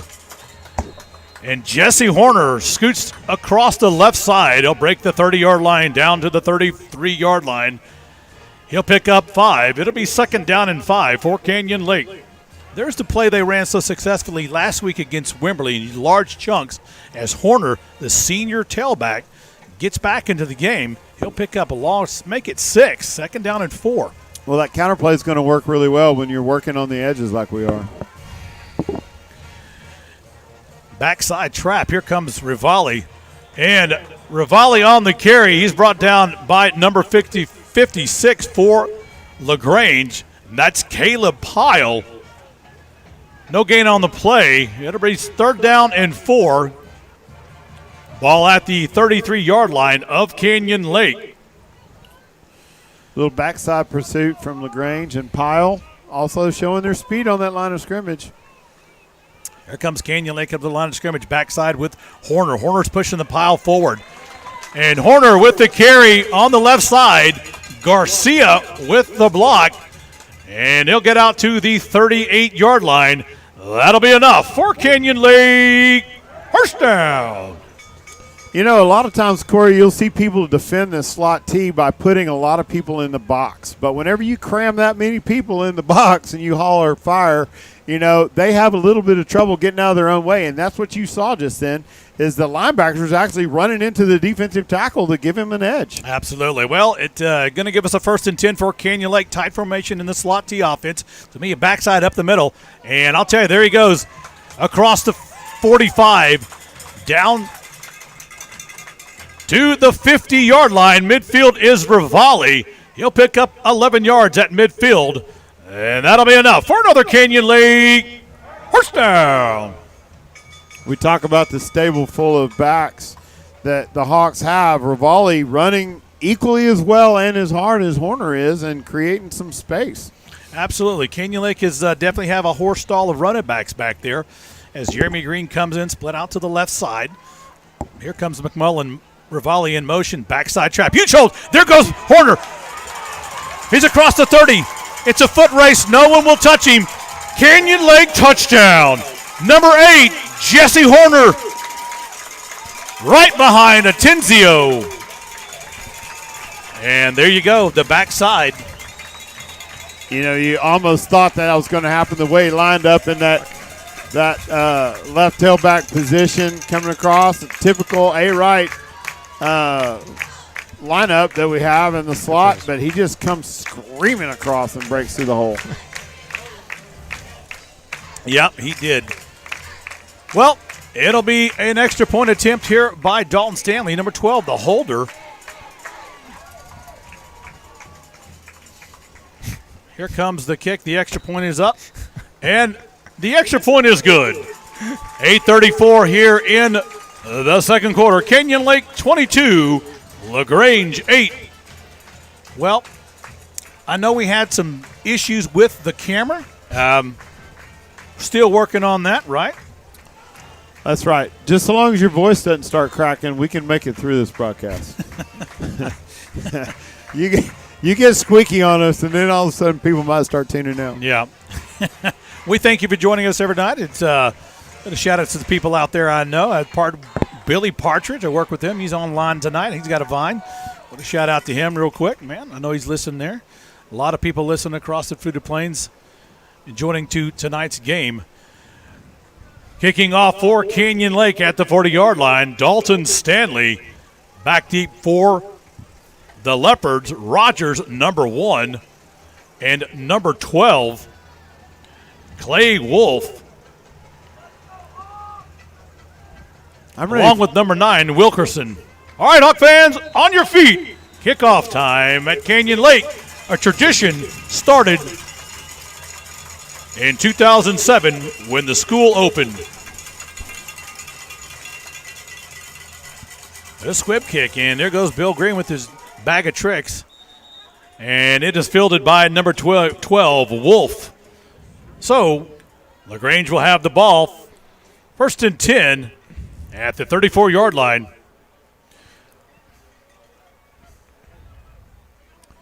I'm about ready for another one of your PA announcements. I mean, I'm dying for somebody when you start that to turn around and say, safe drivers, save 40%. I mean, I can just see you in the donut line saying, safe drivers, save 40%. No, I just holy cow. It'll be 1st and 10 for the Leopard shotgun formation. In the backfield is DJ Taylor. Split out wide left and right are the receivers. It's going to be DJ Cheddar on that. Give me. Here comes the Hawk defense. Anderson misses a tackle but comes in. And there comes the cavalry. That's going to be number 8 on the tackle on the far side of the field. Horner, make that number. I beg your pardon. It's number 5 on the stop over there. Number 9.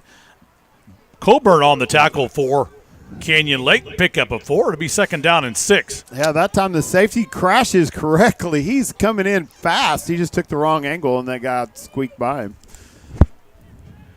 2nd down here. Dive in the middle. Big hole. There goes Taylor. Still smashing around.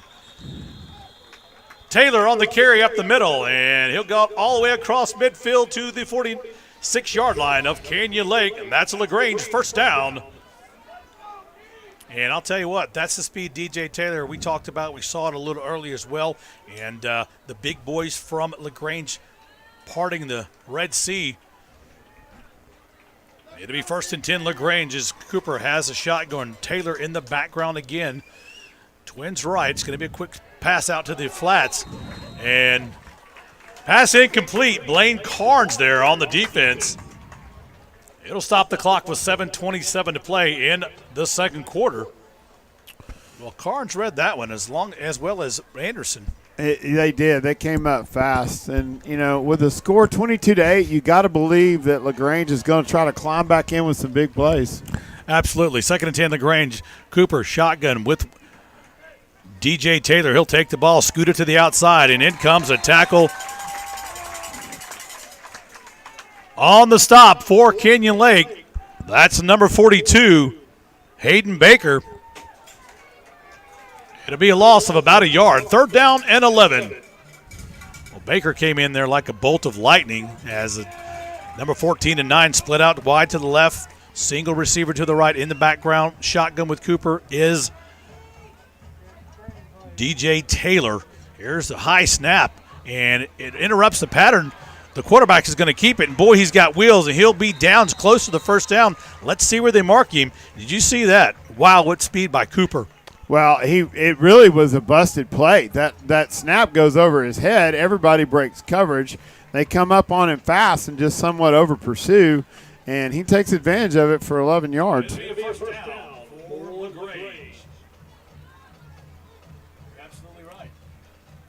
You're absolutely right.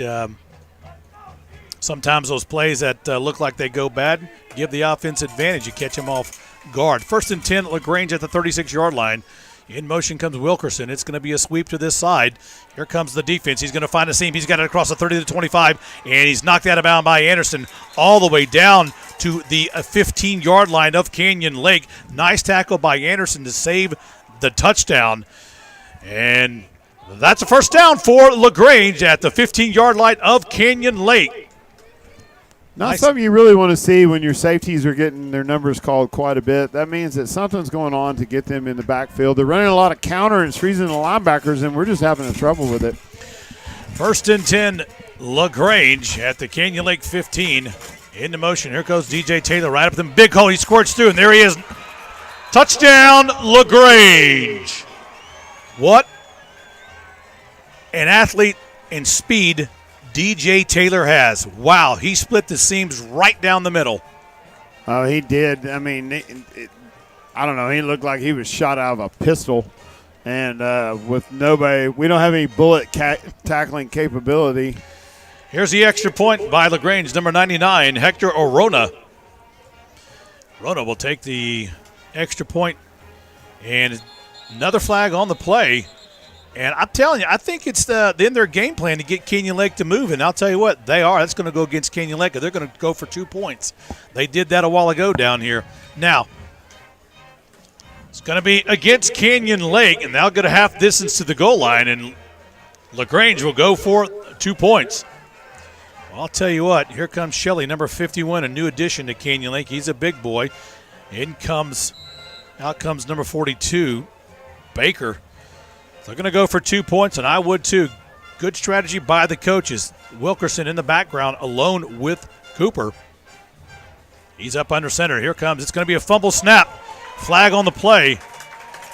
And there's a flag on the play as there is a fumble as well. And we'll let this one unfold.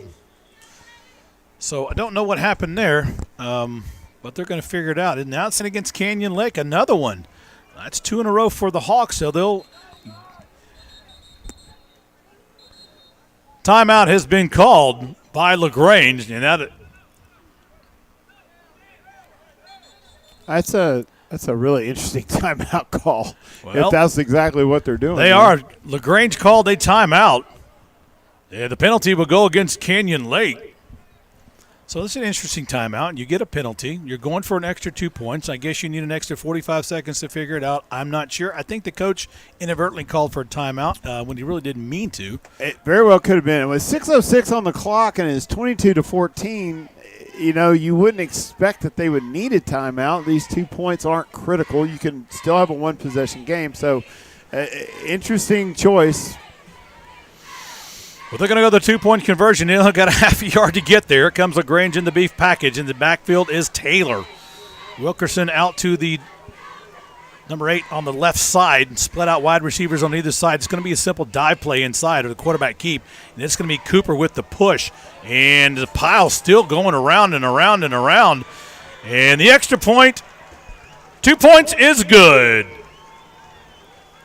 Quarterback keep up the middle. Cooper. And with 6:06 to play here in the second quarter, your score, Canyon Lake 22, LaGrange 16.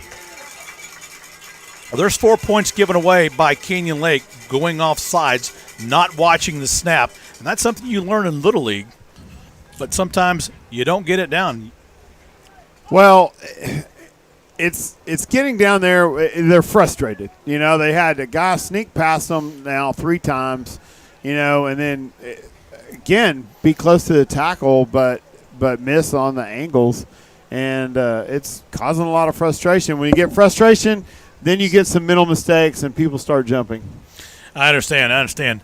Well, here comes Canyon Lake. Back deep to receive the kickoff is Moss, Rivali, and Green. Well, maybe the timeout was worth it. They got 2 more points out of that. So 22-16, 6:06.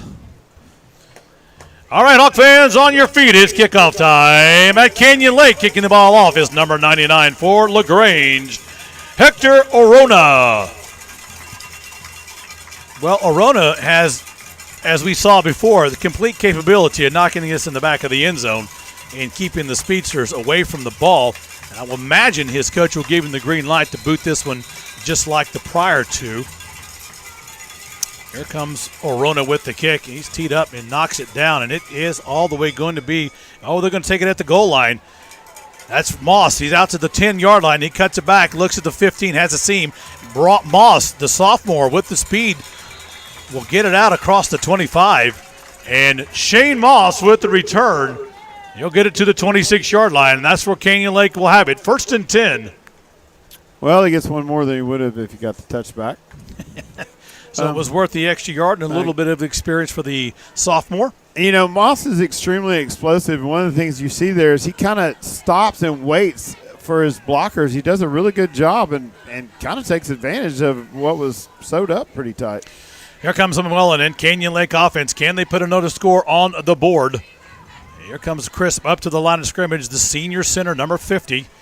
McMullen takes the ball, rolls out to the left side. It's a quarterback keep, and he'll push his way forward for a few yards. Let's see where they finally mark him. McMullen will pick up 2. It'll be 2nd down and 8. McMullen last week had a quarterback keeper in Wimberley. He got so open, he just fell down. Well, yeah. It's one of those little turf trips. Turf Devils grabbed him by the toe and just threw him down. Yeah, it'll be a 2nd down and 9, pickup of only 1. And here comes the Canyon Lake offense. It's tight slot formation here. It's going to be a backside trap. Huge hole again. And Rivali, number 22. And Rivali will pick up a few yards. He's met by number 21 on the stop.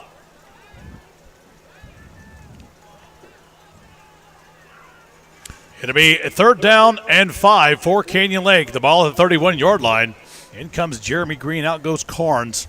That time Atenzio makes a great block, a little misread on which hole to pick, and runs right into the blocked lineman. Big 3rd down for Canyon Lake. It's going to be a jet sweep to Rivali, and Rivali's going to have the corner. Good blocks at the outside. Stiffs arm.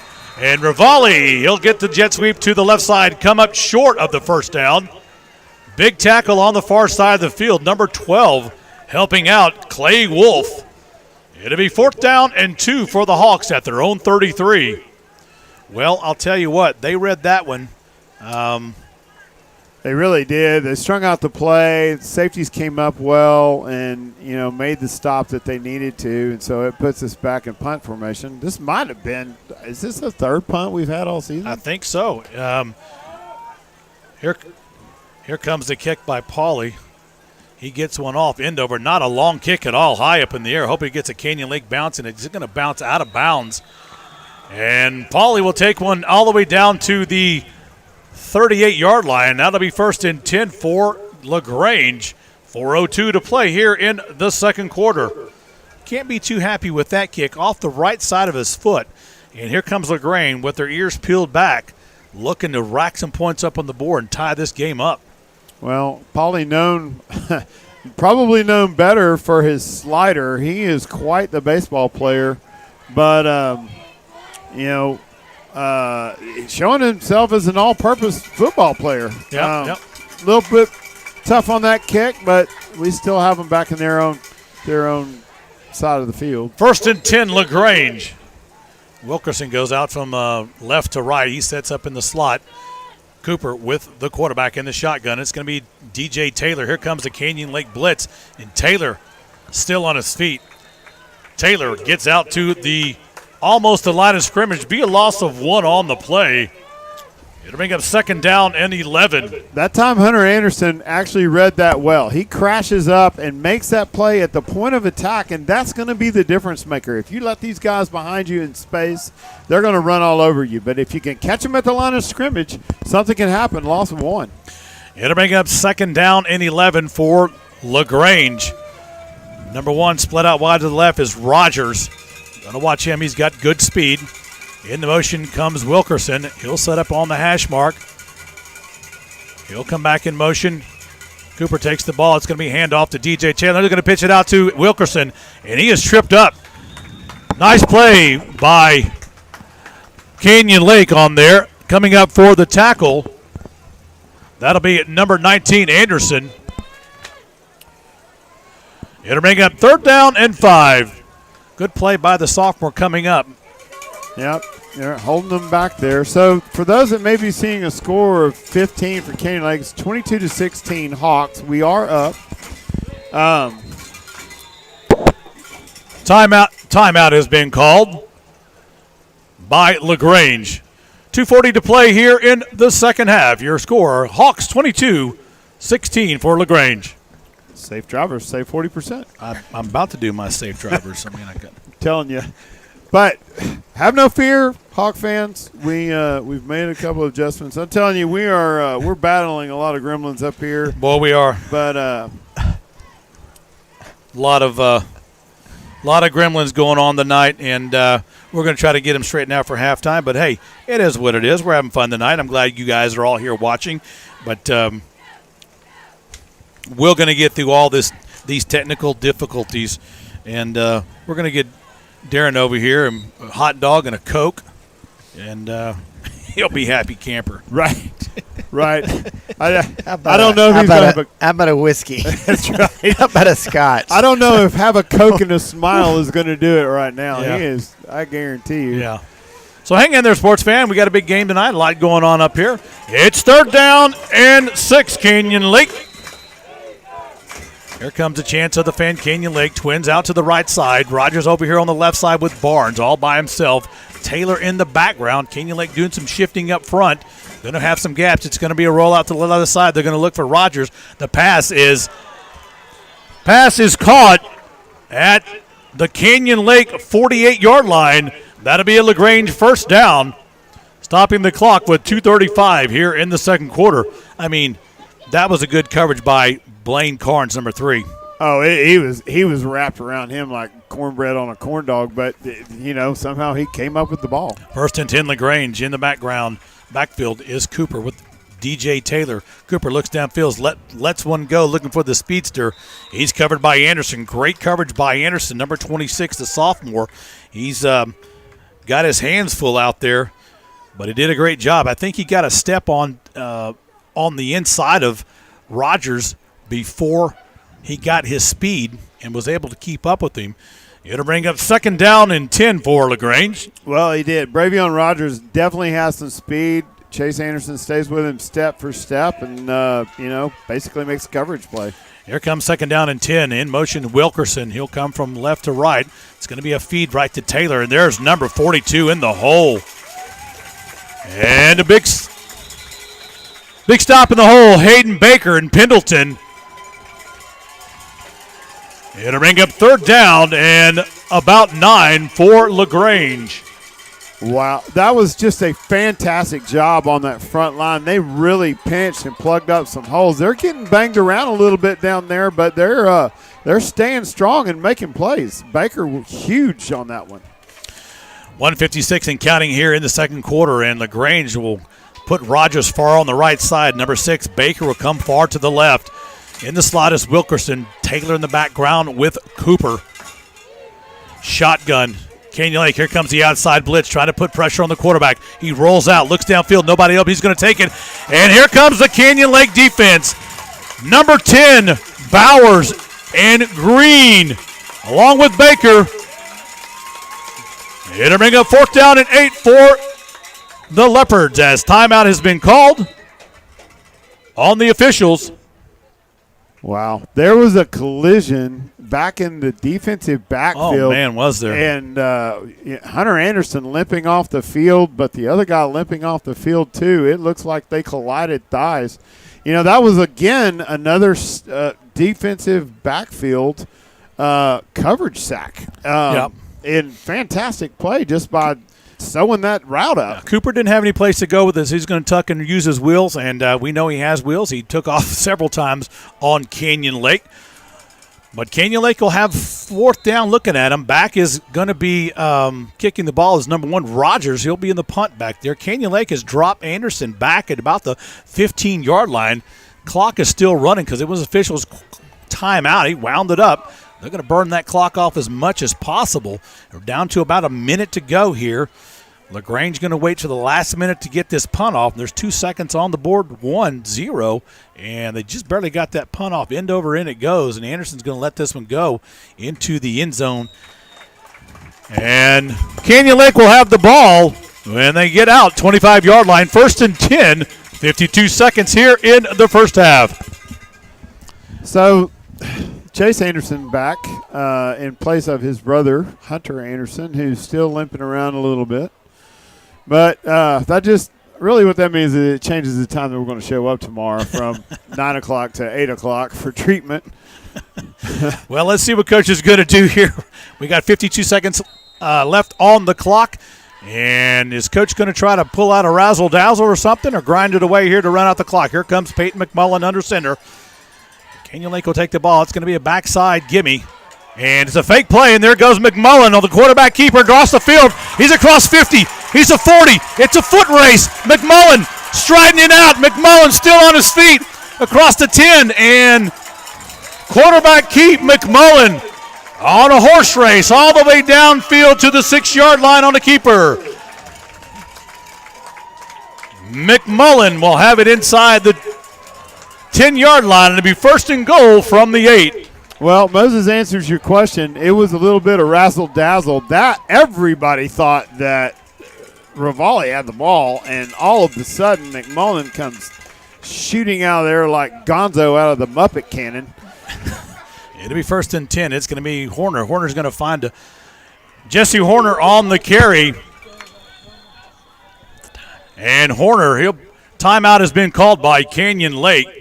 He may pick up a yard. He's going to call it 2nd and goal from the 7-yard line. Well, that was a necessary timeout. It looks like we've got a lot of people that are just kind of limping and trying to get their legs back underneath them. So, we had it. Let's burn it. We've got 29 seconds left. We've got some work to do. Please remember to protect yourself and others by wearing a face mask covering at all times unless consuming food or drink.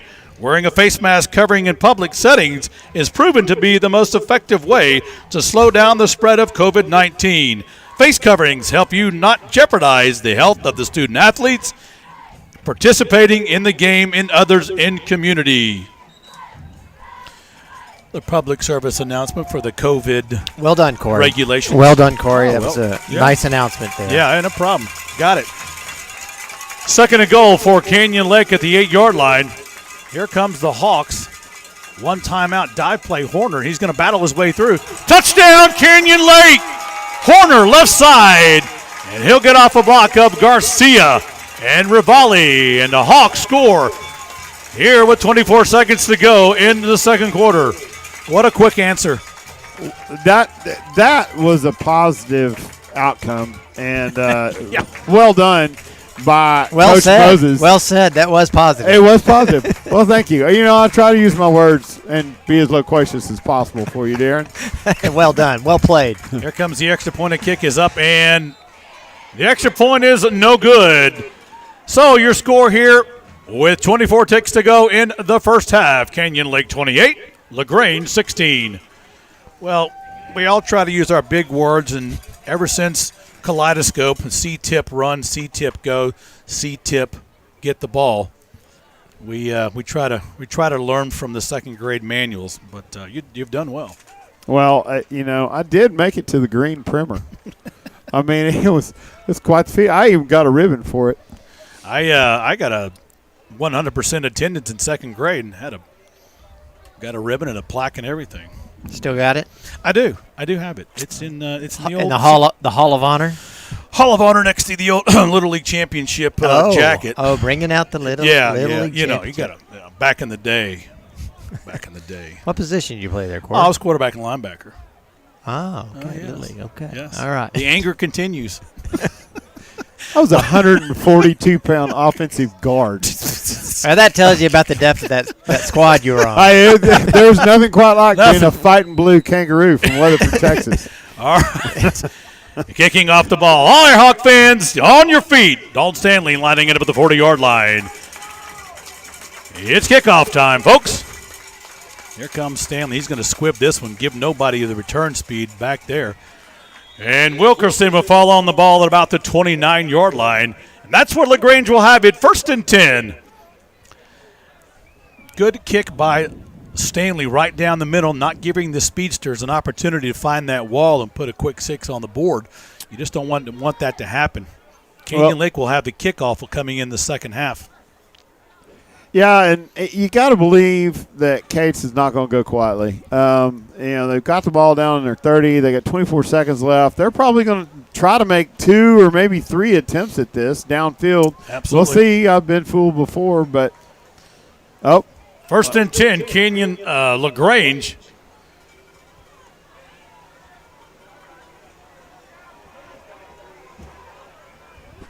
And Stanley up the middle and breaking out to the right side. They'll have enough for a LaGrange first down at the 45-yard line. Chase Anderson on the stop. Back in the backfield again. You don't like hearing somebody call the safety's number on a tackle. That generally makes something happen. A little trickery there. They lined up like, they were going to do something different. Tried to pull the old Dan Marino.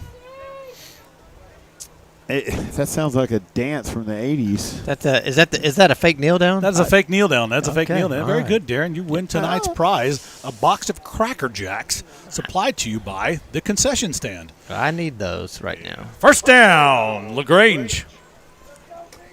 18 seconds to go. No timeouts by LaGrange. The clock winds up. 15 seconds to go. Cooper takes the ball in motion as Wilkerson. It's going to be another dive play, and Stanley's hit in the backfield. Coming in for the tackle is number 7, Jeremy Green. He stops the clock with 6 seconds. And the timeout is by LaGrange, and that'll be their last timeout. Well, a lot to talk about during halftime. That is for sure coming up here in the end of the next play, barring a penalty on the defense. But we're here Friday Night Lights. 28-16 is your score. And we have just gone through. Good thing we got the score right on the old broadcast. Yeah, a lot of people confused out there. Well, panicked. I think panicked was panic time. But they're all having a good time. They're watching high school football, right?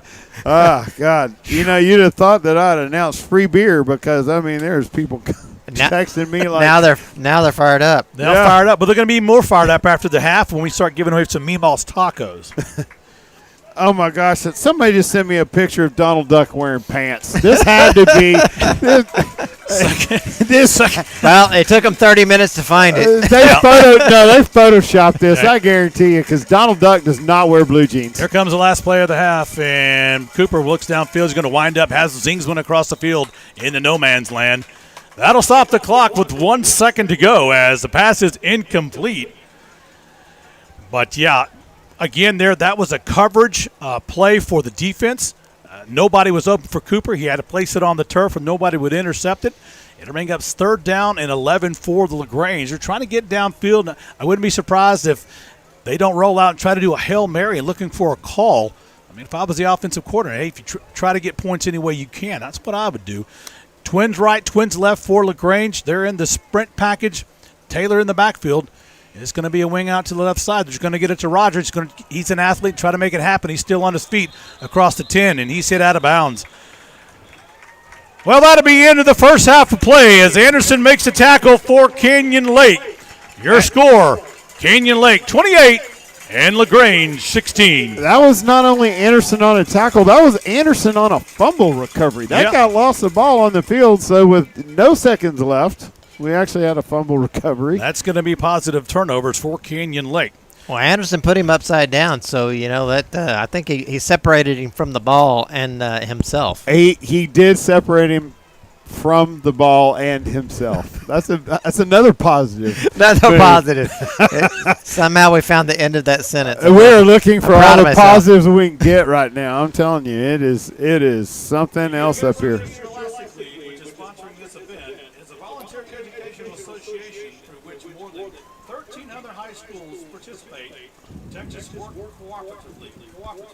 The schools themselves adopt the standards and regulations of tonight's event. Well, folks, it's a different picture. We've got a lot of announcements to make. Next up is the Mighty Hawk Band.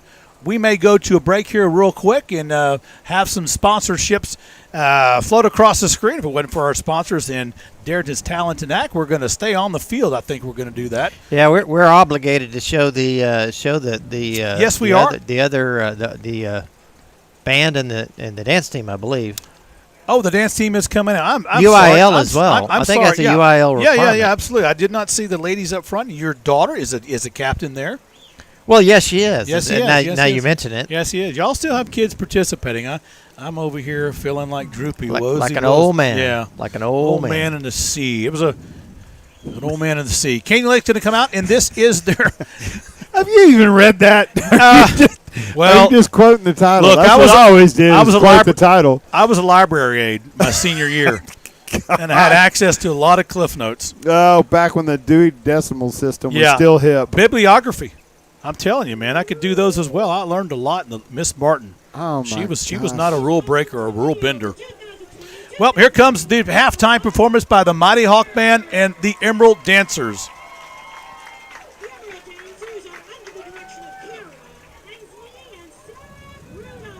We're going to just let you watch the performance of the dancers and the band this time, and we're going to take a sabbatical real quick. We're going to take a break. We will take a break. Enjoy the Emerald Dancers and the Mighty Hawk Band.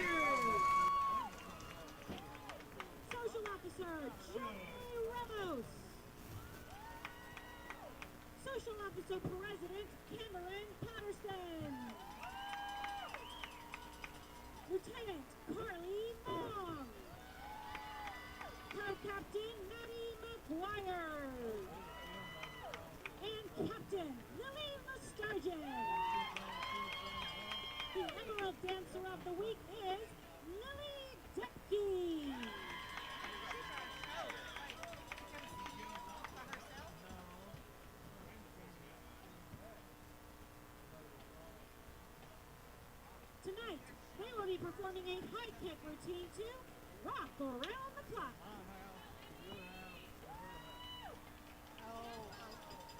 You want me or not? Come and get me.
her next week. Yeah, I'll be back in Mississippi. Sorry, man. No, I am really enjoying what y'all doing, really. Oh, we love having you out here, man. So, we'll get back watching on the video, and I'm taking notes.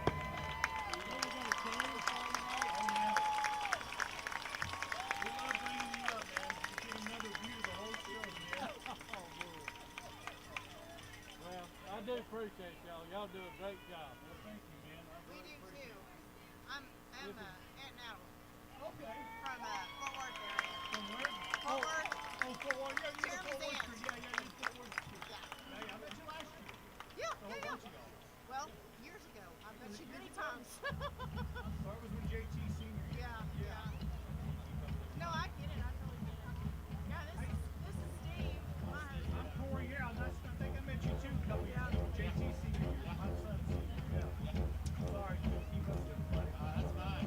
Yeah, I like how y'all are broadcasting this now. I was telling him I was able to, last week I wasn't here, I wasn't at Wembley, but I heard it on the TV on YouTube, got to watch the whole damn game, so it was great.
That's what I write down.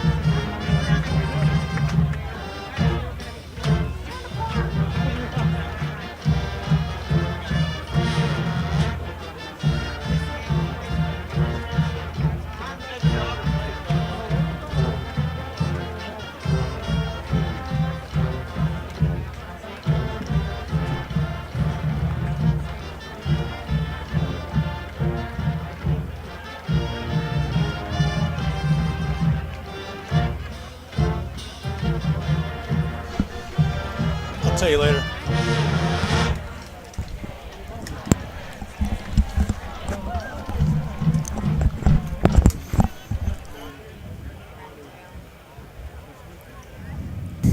And welcome back, everybody. The halftime show here, brought to you by Canyon Lake Broadcasting, the voice of the Hawks. The Mighty Hawk Band taken off the field as their halftime performance is over, along with the Emerald Dancers. Here's some halftime statistic brought to you by the HilltopNewspaper.com. That's going to be Don Holmes, the owner of Hilltop Newspaper, for all your sports facts and history and tidbits, as we say. Go to HilltopNewspaper.com. Don, what kind of halftime stats do we have? A lot of offense. Had a lot of offense. Can you hear me? Yeah, go ahead. Okay. The LaGrange had 203 total yards in the first half. Canyon Lake had 308. 11 first downs for the LaGrange. The Canyon Lake Hawks had 13. Rushing yards, 19 rushes for 153 yards for LaGrange. 21 rushes for 291 yards for Canyon Lake. They completed 5 passes on 9 attempts. No interceptions. Canyon Lake, 3 completions, 5 attempts, no interceptions. 50 yards for LaGrange, 17 for Canyon Lake. 3 punts for LaGrange for 46.1 yards. They had a couple of real good punts from them. Canyon Lake has 2 punts for 31-yard average. 1 fumble that was lost for LaGrange, and 1 penalty for LaGrange for 5 yards. Canyon Lake has 5 penalties for 15 yards. Little tidbits that you might think that's kind of weird. 5 penalties usually be 30 or 40 yards, but because Canyon Lake had 3 penalties that were on the extra points, those are only like a yard and a half. And interesting fact. Yeah, and so you don't get a lot of yards in that. Think about that. It did cost us 2 points because they didn't cost make us it 4. in. Well, on one up, exactly. Well, they would try to a kick probably on all of them. So yeah, that's about a 4-point swing right there for those 4 yards of penalties. We have 19 yards rushing from Jesse Horner on 8 carries. You have 80 yards on 6 carries for Ryan Rivali, and you have 74 yards on 3 carries for Peyton McMullen. And so you have 3. You have a chance in this game to have 3 rushers for 100 yards. That's only happened once in Canyon Lake's history. That was in the game against Marion when we got beat 55-50. And that was a shootout. It was Ben Fulton's first year at quarterback for Canyon Lake. No, that was before that. This was a 55-50 game against Marion. Fulton wasn't playing that year. Well, I beg to differ on that one. That's all right. That's okay. You can differ all you want. But that's what you have so far. Now, boys, play nice. I don't keep their individual stats, so I don't know. But I know they have a fast quarterback and a fast run. If they get in the open, boy, do they have fast athletes? They're going to make it down the. It's a track meet if those guys get in the open, especially their quarterback. You bet. Cooper's got some wheels along with DJ Taylor. So that's the stats. Canyon Lake has a chance to have 6. If you double the halftime stats, they have over 600 yards. That's happened once or twice in their history, and so we know LaGrange doesn't have a lot of success with slot tees, and that is bearing out in this game. McMullen coaches had McMullen throwing 3 passes in 3 downs. I don't think we've ever seen 3 passes in 1, 2, first down, second down, third down since I've been here, since Coach Monzingo days. Yeah, I would say that's a truism. Yeah, I mean that he's trying to mix them up.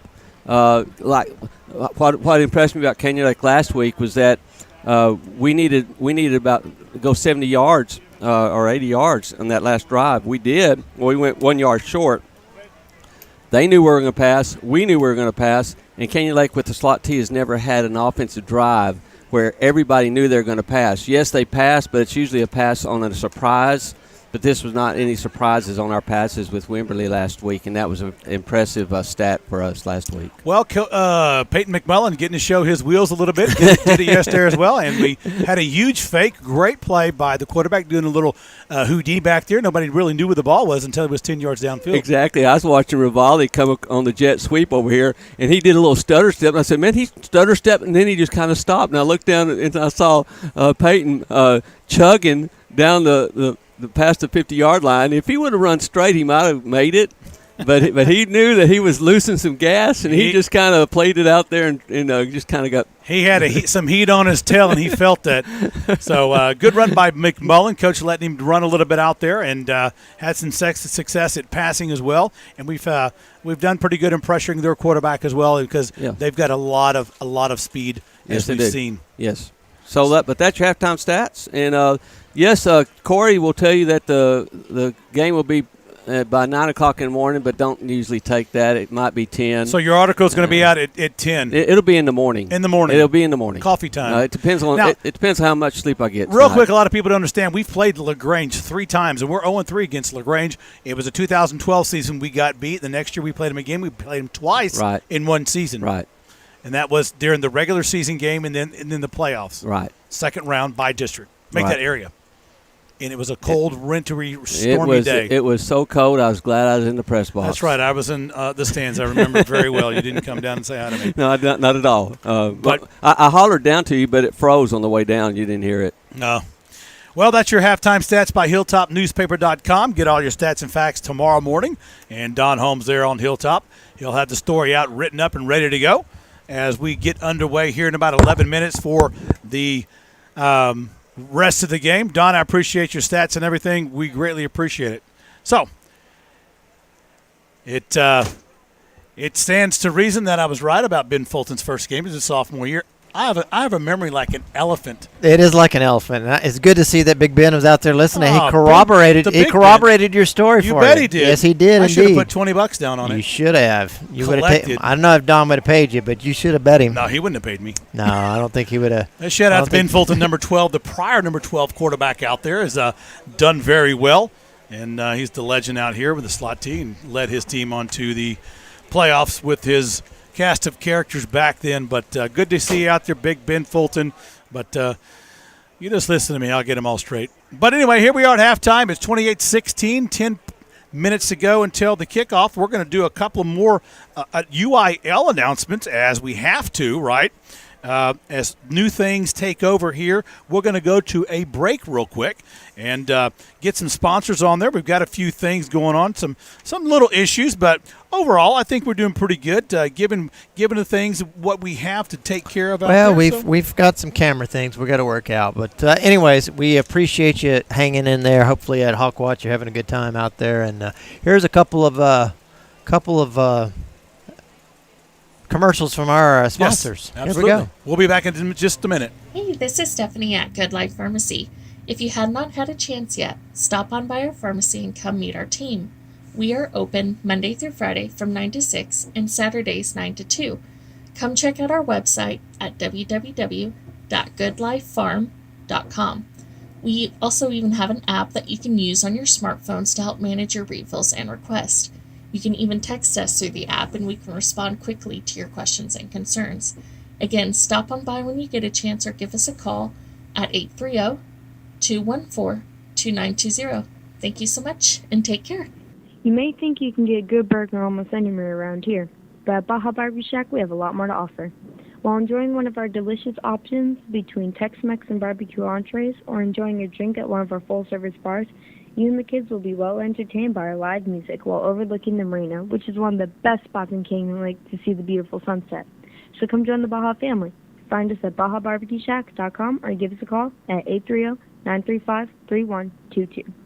Score big at Bliss Designs and Boutique, your very own Canyon Lake Hawk headquarters. T-shirts, jerseys, spirit wear, ball caps, custom embroidery, and more. All your favorite game gear in one great location. Don't forget, we also have trendy fashions, footwear, jewelry, candles, and many other great gifts and accessories. Bliss Designs and Boutique, located in Hancock, right next door to Meemaw's Tacos. Thank you for shopping local in our Canyon Lake community.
back. Kenyon Lake broadcasting the voice of the Hawks here at halftime. The opening game for the 2020 season for the Hawks at home. Your score is 28-16. Got about 6 minutes to go as the teams come out on the tarmac on the north side of the field.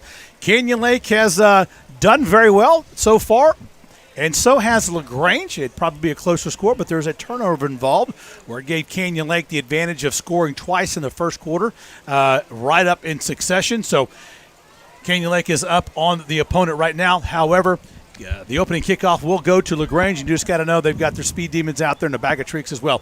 It's Darren here working the boards tonight, making it happen. Believe it or not, he's doing a good job. And on my left is L.J. Anderson and Donald Duck with no pants. So after clarifying some things here with Ben Fulton, Big Fulton, we sent out a shout-out to you and your posse. We talk about him from time to time. We do. 3-year quarterback. Yeah, just like McMullen. Like McMullen. Coach likes to go with that 3-year set. And I remember that that senior year that he had was just tremendous. Oh, I mean, you know, you just saw the maturation of him through all that, and then just his play that senior year really made the difference. And so great opportunity for him, and so certainly some great memories. Yeah, absolutely. It's good senior class that year, 2017, and you know, a lot of good kids on that team. LJ, you got to be a little bit excited that the defense has held these speed demons up from LaGrange as well as they have. They've actually done an exceptional job. Now we've busted a couple of tackle plays in the secondary, and I think it has to do with their speed. You know, if you don't practice against this kind of speed, you take in different angles. And I've seen on a couple of plays now where we've just taken a short angle on it, and they've kind of busted past us. When you end up on the outside working in, you typically are going to get beat, and that's kind of what we've had happen. However, we've also made some fantastic plays. Absolutely. And stopping something that could have been broken big. But, you know, when we attack at the line of scrimmage, or we attack at, you know, the decision point, if you will, when you're running this option, you really make good things happen. So, you know, we've seen a lot of that. I'm sure Hooper, as he always does, is going to dial something up on defense to try to put us at a better advantage, just a better technical advantage, you know, to come back. You're right. Hooper will get in there and dial some things up here at halftime. He'll talk to his coaches up here in the booth, and they'll do some different looks. I guarantee it. He always has. This is his 4th year. I think it's 4th year as being the defensive coach, defensive coordinator here for Kenyon Lake, and has done a bang-up job. He's a good compliment to the offensive coordinator, Troy Moses, and Troy's been dialing up some good plays as well, and the team has been executing on the front line. They really have. And I will say, on both sides of the ball, the front line has actually kept us in this. You know, you've seen some exceptional play out of Baker, out of Ramey.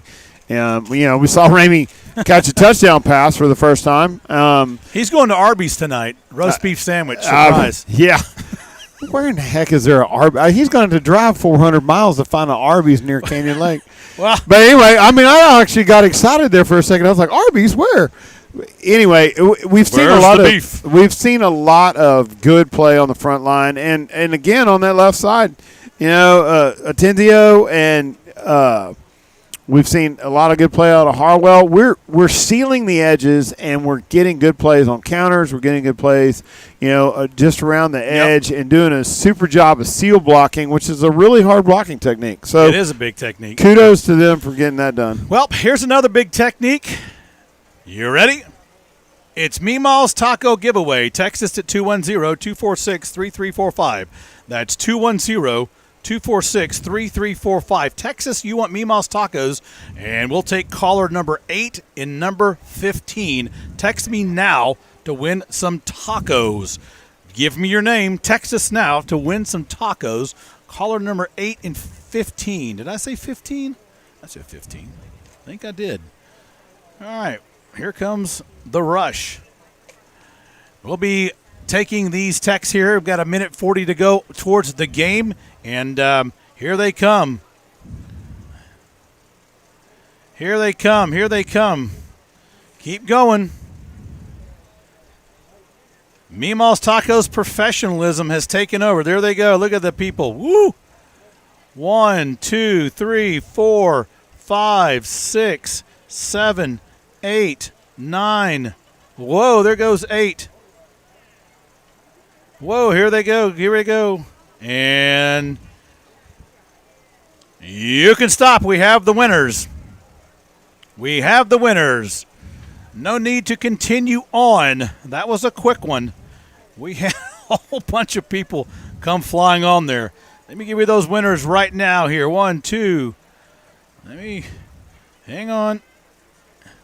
Let me go back here. 1, 2, 3, 4, 5, 6, 7, 8.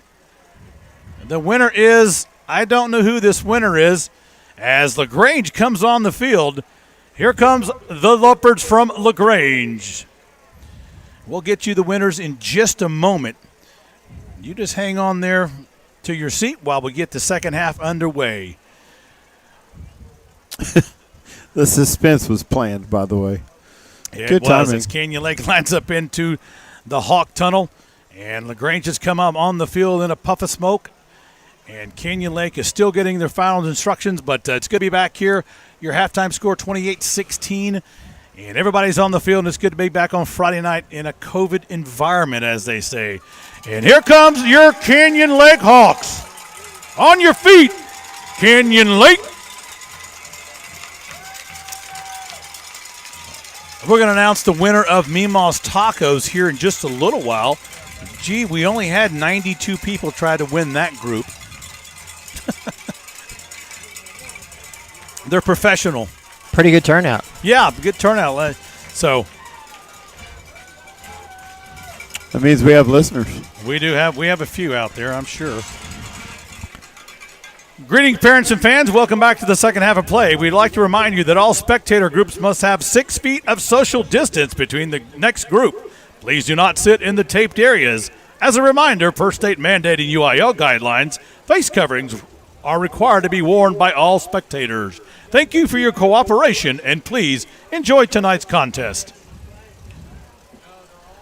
Welcome back to the second half of play as the LaGrange Leopards will line up to kick the ball on the 40-yard line. Kicking and doing the honors, number 99, Hector Orona. All right, Hawk fans, off your feet, off your seat, and on your feet as we get it right up here in the press box. Back deep to receive the kickoff. Number 30, Moss, 22, Rivali, and 7, Green. And here we go, underway the second half of play as we get things somewhat right, I'm hoping. As Orena lines it up, he's got the leg to stick it out of the end zone. Let's see what he's got the green light to do. He boots one high, and Moss is going to take this one at about, he bobbles the ball, gets on it about the 9-yard line, sidesteps, tries to find the edge. There goes Moss in his speed. He's across the 20. He's across the 30-yard line. Still has a seam downfield, and Moss ran out of bounds. And Moss will take the ball all the way down across the 40-yard line, and they'll say he was knocked out of bounds at the 45. And that's where Canyon Lake will have it. 1st and 10. Well, we got a little glimpse of that 10-8 speed that Moss has. Again, letting his blockers get out in front of him, and he was able to squeeze down the sidelines. Canyon Lake will have the ball in excellent field position. At 1st and 10 at their own 45 to start the second half. And Coach would just like to put about a 5-minute drive on this one. Here comes Canyon Lake, a tight slot formation. It's going to be a dive play right up the middle. Viatric's going to punch the ball through. And Viatric, he'll pick up about 2 yards. We're going to call it 2nd down and 8. On the tackle, number 54 again. And that's going to be Juno. Well, Juno having a heck of a game as Jeremy Green comes in with the play from the offense. As you had mentioned earlier in your analysis, up comes Cripps to the line of scrimmage. 2nd down and 8. It's going to be a dive play. It's a pitch out to Rivali. Rivali fumbles the ball, and the fumble is going to be on Canyon Lake, and LaGrange gets it. Well, it was just mishandled from the beginning. It was a good play call. He had the crease, but, just dropped the handles and ball goes on the ground. Well, he stayed a little too close to the quarterback. You had a defender that was right up on the running back, and the pitch was late and hard right in his chest, and so nothing worked out properly in that one. No, it did not, unfortunately. So big turnover for LaGrange. Canyon Lake will have to rise tall in the saddle to stop this drive. It'll be 1st and 10 for LaGrange at their own 40 Canyon Lake's 43-yard line. Wilkerson split out to the right side along with Rogers. Cooper up under center, no shotgun. Taylor in the background. It's going to be a pitch to the left side. They hem him in. There he goes to the right side. He's got the speed across the 30, the 20, still on his feet, cuts back at the 10-yard line. Touchdown just like that. LaGrange gets on the board. Taylor with the touchdown for the Leopards. And just like that, wham, here comes LaGrange. Well, they bring the pursuit up really hard and crash that corner, so it looks like they've got the edge. He squirts off in the inside, and, backside safety comes down to try to make the play on the sidelines, just not enough, and he skirts into the end zone. Yep, here comes the extra point attempt by Arona, number 99. There's a place to hold it slow. He gets it up, and the extra point is good. So with 10:57 to go here in the third quarter, Canyon Lake 28, LaGrange 22. Well, just like that, it's another tight game. Well, this is the kind of thing that you're going to see a little bit of what we saw at Wimberley come out, we hope, and that's they bend, don't break, keep fighting. We started off with certainly not what we wanted and a little flat. That fumble got us down, and then 2 quick plays, and boom. But you got to believe that they're going to settle down, get back into the swing of things. A good offensive drive puts us, back in control. Back deep to receive the kickoff for Canyon Lake will be Moss, Rivali, and Green. Orono will tee it up at the 40-yard line for LaGrange. On your feet, Canyon Lake. Kickoff time here at Hawk Stadium. Yeah, tradition of getting on your feet. The first year we were here playing football, sub-varsity in 2007. We started off with freshman and sophomore grades as Orona boots one way high, and Moss is going to let this one go back in the end zone. And it'll be a touchback all the way out to the 25-yard line. Canyon Lake will have it 1st and 10. And reset for the Hawks as they'll want to get those 8 points back. But it's going to be a shootout, it seems like, just like last week's game with Wimberley, down to the wire. That's that speed of LaGrange we talked about in the pregame. Yeah, and they're the type of team that can score fast, and so you really want to drive right here. Canyon Lake up to the line of scrimmage, 1st and 10 at the 25. Rivali in motion. It's going to be Viatric. There's a flag on the play. Number 13 on the stop, Lewis, with the flag on the play. And this one was up around the lineman area. You hate to see that one in the line. You always get like a chop block or something in there, or holding. Since it's not a pass play, we usually get hit with the chop block. But it'll be down at the flags at the 25-yard line. Umpire settling this out. So it'll be a penalty against Canyon Lake. And that's going to be a 10-yard penalty. That'll set Canyon Lake back 10 yards. Repeat first down, 1st and 20. Ball away back just on the nose of the 15-yard line. In comes Tyler Pauley, number 6. Well, start off the second half. That's not what Canyon Lake wanted to see and drew up in the locker room, I can assure you, as Chris comes up to the ball with McMullen and crew. Here comes a big inside push with Viatric. Viatric will take the ball. He's stopped by number 77, Mueller. He'll pick up only a couple yards. It'll be 2nd down and 15.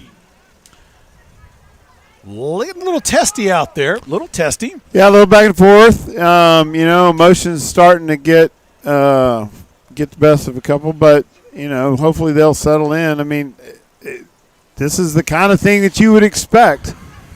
2nd down and 15 for Canyon Lake. Rivali's going to be in motion. McMullen drives back to throw the ball. Wide open is Green.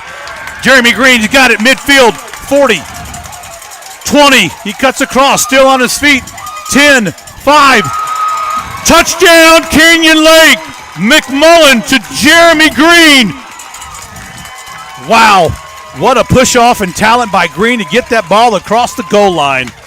There's a couple of things there, Corey, that were exceptional. One is he's out in space by himself. I mean, he was in open pasture. He literally was lost in space. But then the fastest guy on their team catches up with him twice and can't make the tackle. Way to keep your feet, Jeremy Green, and get in for the score. He was giving the Heisman all the way, man. Nice play by Green getting it there and being open. Good call by Troy Moses, offensive coordinator here, as Dalton Stanley will line one up for the extra point. Peyton McMullen be holding the ball.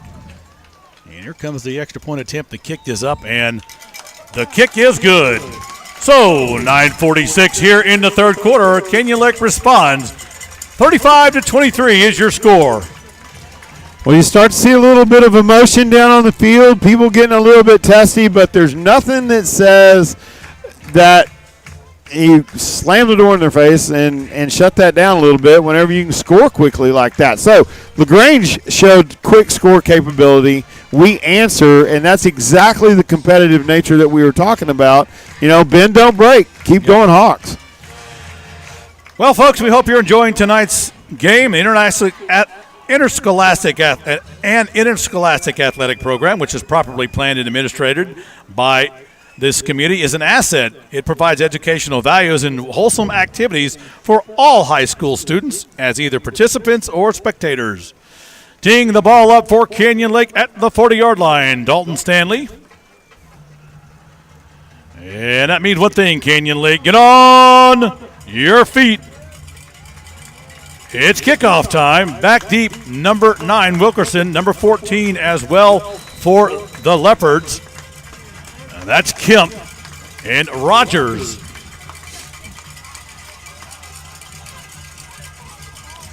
Well, let's see what Stanley has permission to do, and he's going to chunk one up and keep it away from the Speed Demons. Looking for that number 12. Will take it again. That's Wolf. Hey, and number 12 with the return. That's Clay Wolf. He'll get it to the 45, and LaGrange will have good field position. 1st and 10.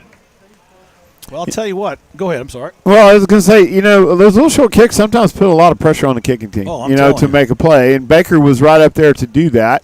You know, Baker has been in quite a bit this game and doing a great job. Interestingly enough, now we're jumping out of the star package. We're going back to a 4-man front. Here comes DJ Taylor. He's busting the seams at across the 50-yard line, still on his feet, evading tackles.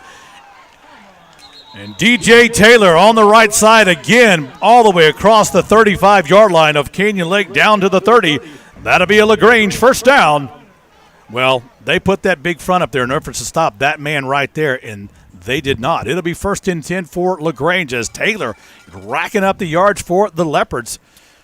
Yeah, our tackles in space have just been a challenge today because of the speed of this team.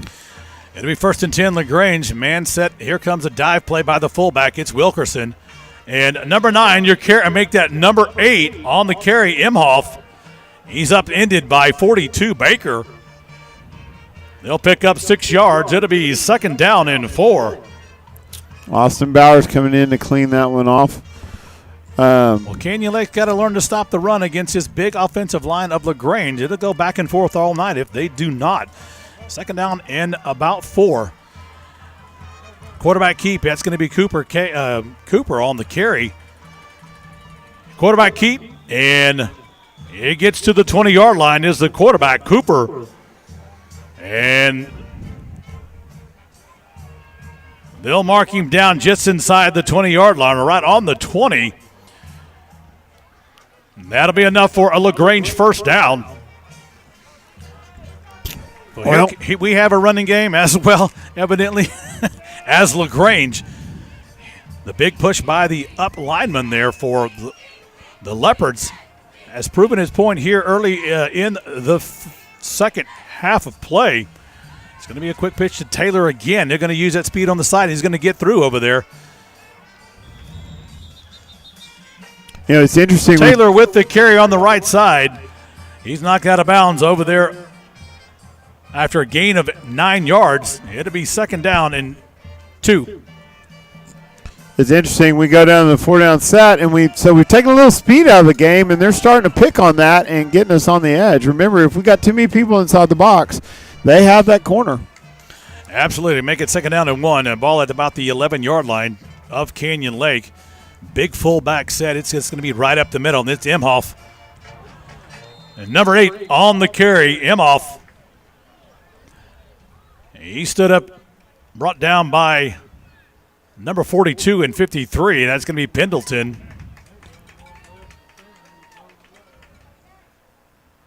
So it's going to be 2nd and goal from the 6-yard line. Front All line right, guys are getting to Hawks, work. where are you?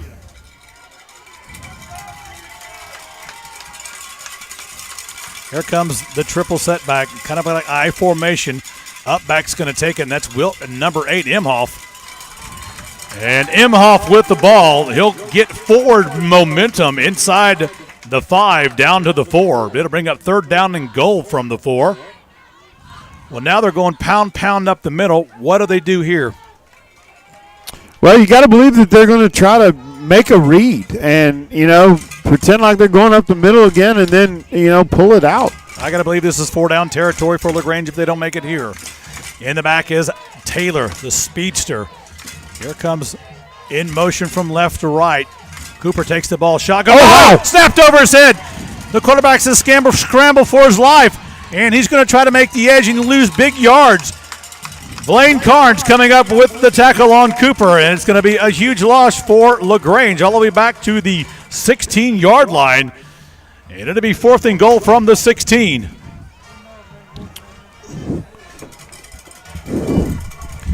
And we have a little bit of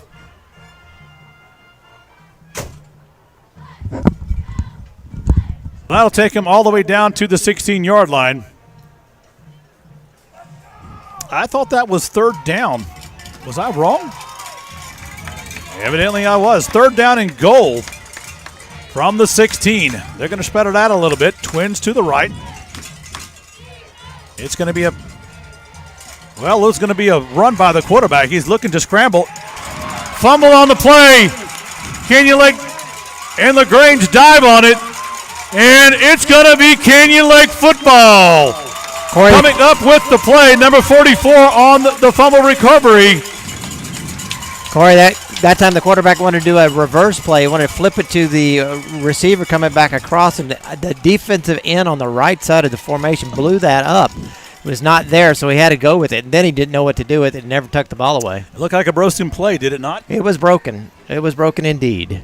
Well, Canyon Lake will benefit that, and the Hawks will have it 1st and 10 at their own 29-yard line.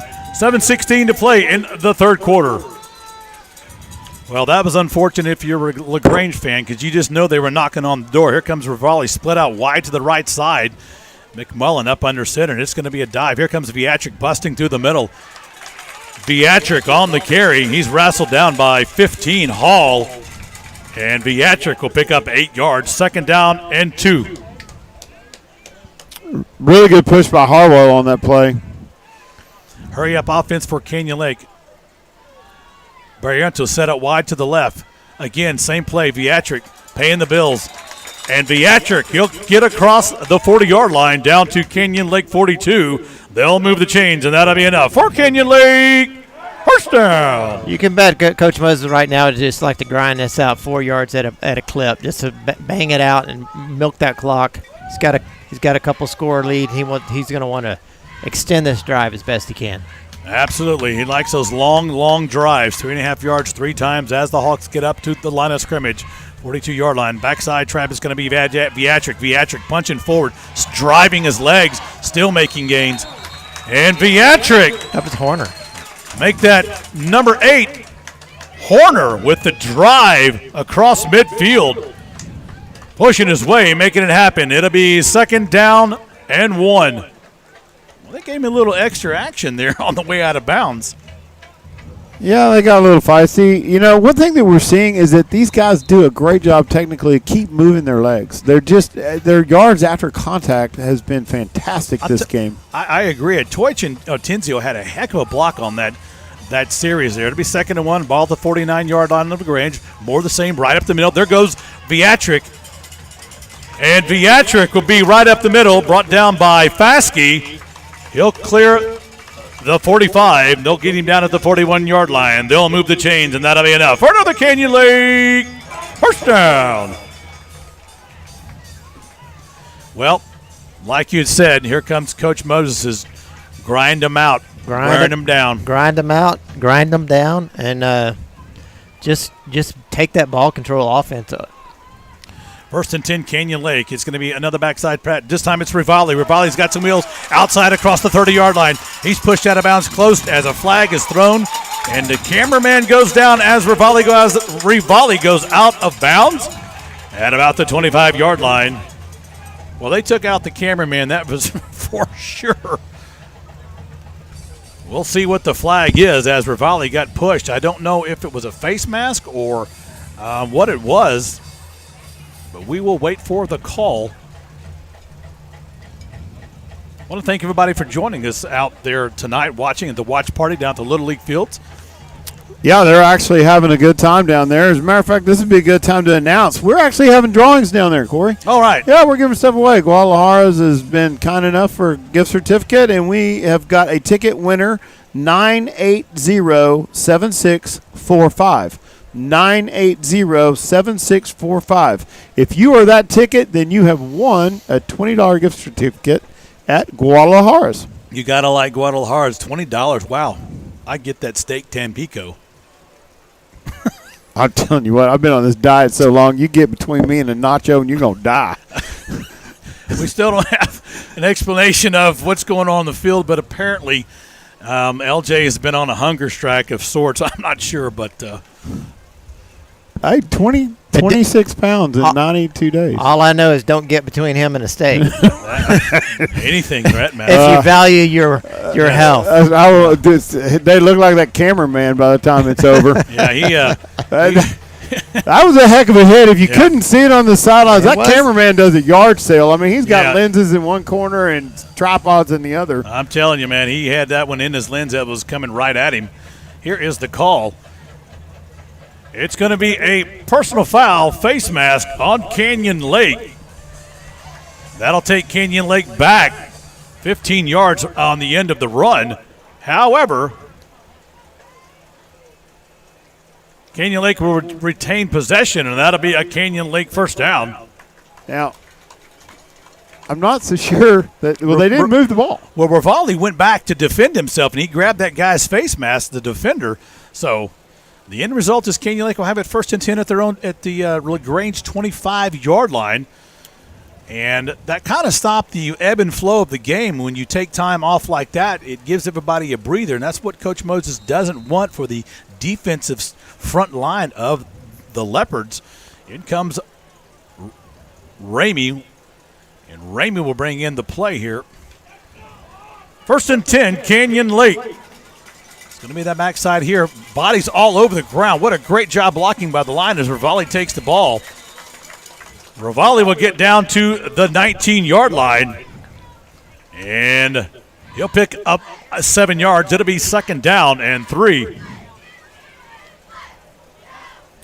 I'll tell you what, Atenzio, Teutsch, and Schultz had people on the ground in their blocking schemes. Oh, it looked like the Battle of San Jacinto down there. There's people laying around everywhere. Yeah, split out is Tyler Pauly and Rivali to the left side. It's going to be an inside. It's going to be number 8, Horner. Horner on the carry, tackled by Faskey. And he'll be about a yard short of the first down for Canyon Lake. Again, yards after contact. Yeah, he did. So it'll be 3rd down and 1 for Canyon Lake. And you got to know Coach Moses loves the 4-down territory. Anything inside about the 35-yard line, he's going to go for it. Here comes Chris up to the line of scrimmage, split out his screen, and tight formation, Horner in the backfield. It's just going to be a simple dive play, and there you go, Viatric. Derek Viatric with the carry up the middle and behind the offensive line. They're going to mark him down right at the 10, and that'll be enough for Canyon Lake. First down. So it'll be 1st and goal for Canyon Lake. And Jimmy's chain crew on the far side of the field making it happen. Somebody we're going to talk about enough is number 40 out there on the offense, and that's going to be Tanner Schultz. He is kind of a person who slid into the offense unknowingly to a lot of people who don't know the team. He's known very well here in Canyon Lake and has done an outstanding job catching a few passes and some key blocks. Blaine Card split on the right side on the split in. Here comes McMullen and company. Another dive play. It's going to be Horner. Horner falling forward for at least 3. And Canyon Lake will fall down forward at about 3 yards on the gain. It'll be 2nd and goal from about the 7. Make it the 8. Yeah, we really don't see that edge unless we have exceptional play out of that strong end. Tanner Schultz has been doing a great job alternating with Ramey, and they're really just kind of sealing that off. 3 minutes to go here in the third quarter. 35-23, Canyon Lake up. Here comes Horner the opposite direction, and Horner splits this. And touchdown!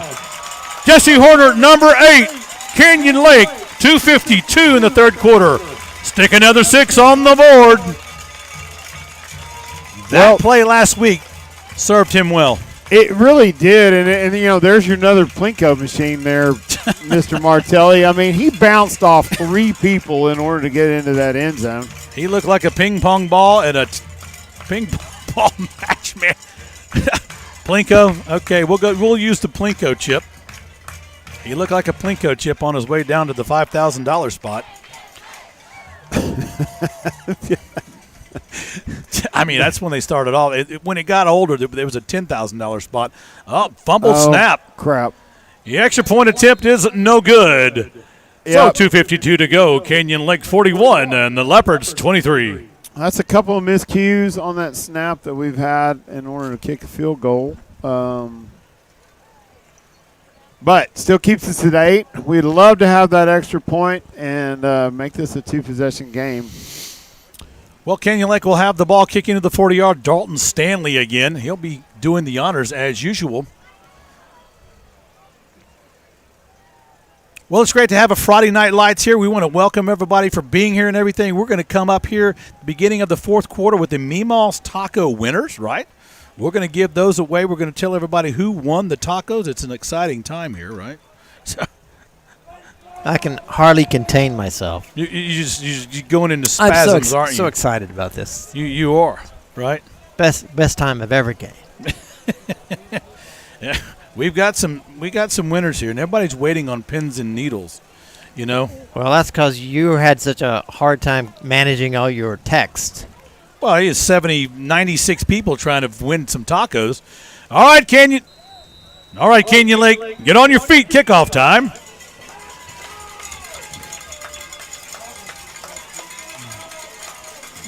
Back deep is number 1, Rogers for LaGrange. And number 14, Kip. And number 8, Emma.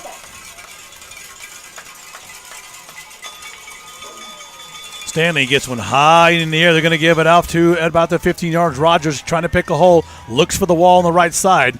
And Rogers tripped up by Dalton Stanley and number 42, Hayden Baker. He'll get it out to the 28-yard line. 1st and 10, LaGrange. Well, Rogers took his time trying to find that seam, and while he was doing that, Dalton Stanley, the kicker for the second time tonight, came in and made the tackle along with Baker. Props to the kicker. He really did he's done a great job of just playing contain and getting down the field, and that's unusual for a kicker. Right, it is. But he's mixing it up. It'll be 1st and 10, LaGrange. Taylor in the background. Emhoff on the slot position along with Rogers split to the left side. Under center goes Cooper. Shifting of Canyon Lake, and there's a flag on the play. Let me tell you what, that was Coach Hooper's dial-up right there. That late shift right there caused the offensive line to jump, and we saw it in the last game, Wembley. Now we did, and that's a fine example of the offensive line getting the Jimmy leg. That is the Jimmy leg. That's a better description of the Jimmy leg than your description of the Jimmy leg. Yeah. Rut and Bucks have Jimmy legs. You get all cattywampus, you get nervous, and that's what happens when you shift. The offensive linemen get a little nervous, and they get the Jimmy leg. Yeah, they did, and they jumped, and that'll set them back 5 yards. It'll be 1st and 15 for the Leopards. Man coming in motion, and a quarterback keep right up the middle. Number 52 on the tackle for Canyon Lake. He'll come in there, and that's Ethan Maxon. Cooper will pick up about 3, maybe 4. We'll call it second down and 12. We've had a couple of position changes. We've got Bowers in now at safety with Chase Anderson and running a 4-man front. Second down and 12. It'll be given to Taylor. Oh, and Taylor is met by Sean Pendleton in the backfield.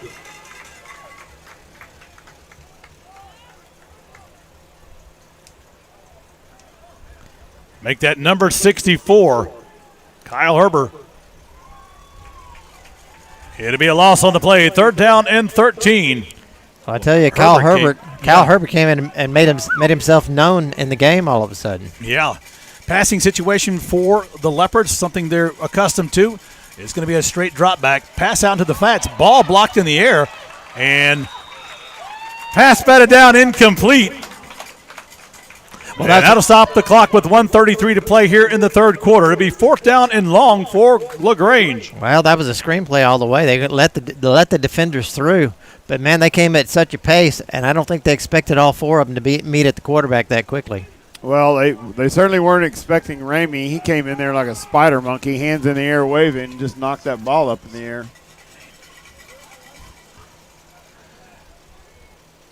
Here comes the punt. His low snap kicked off the thing. Not a good punt at all, off the side of the foot, and it goes out of bounds somewhere around about the LaGrange 47-yard line.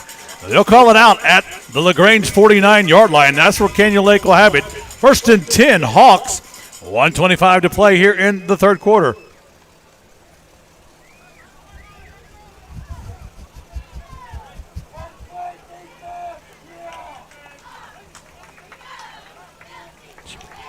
We have the winners. We'll get them here in just a minute. As Canyon Lake comes into the line of scrimmage, Ramey comes in. Out goes Schultz. Here comes Chris up to the line of scrimmage. Out to the right side is going to be Tyler Pauly. It's a tight formation for the slot T offense. 6 in the box for LaGrange. Peyton McMullen rolls out, looks long downfield, and what a catch! And Tyler Pauly with the reception downfield. The little hocus pocus down to the 21-yard line with the reception. They'll move the chains, and that'll be enough for Canyon Lake. First down. Tyler Pauly showing his athleticism once again. This is twice in 2 games where he's really pulled off a remarkable catch right on the edge. Sure he did. In comes Jeremy Green. Sorry about that, folks. Has been as we have some winners here. We're going to get to them in just a moment. Here comes the Canyon Lake offense, and there comes number 77 for LaGrange. Joseph Mueller with the big stop for LaGrange coming in and stopping Viatric. No gain on the play. Maybe he lost a yard. We're going to call it second down and 12. Yeah, there was a missed block right there. He came right up through and hit Viatric just as soon as he got the ball. There was no place for him to go. Mueller's a big kid. He's out towering above pretty much everybody on the field at this time. And Atenzio's had his work cut out, but has done a great job along with Brett Harwell taking care of that right side. McMullen up. Viatric. Here comes Rivali in motion. It's going to be a backside to Horner. Big hole. There goes Jesse Horner. Touchdown. Canyon Lake. Number 8, Jesse Horner on the right side. And Canyon Lake will get on the board with 5 seconds to go here in the third quarter. Well, he walks into that end zone like he has a personal invitation. There was a hole big enough literally to drive a houseboat through, and just gave him all the freedom in the world to get in the end zone and make it count. Right here. Here comes the extra point attempt by Dalton Stanley. And we've got whistles all over the place. I have yet to see a flag. Well, it's going to be a – coach is discussing something with an official on the line judge. I think timeout was called. I believe timeout was called at the time.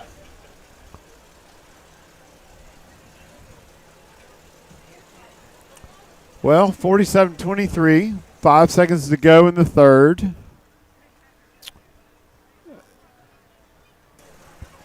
Well, we've got some winners here. In about 5 seconds, you'll find out who. We've had just some discussion called the panel here, but we'll give you the winners of the Mimos Tacos here in just a moment with the bated breath.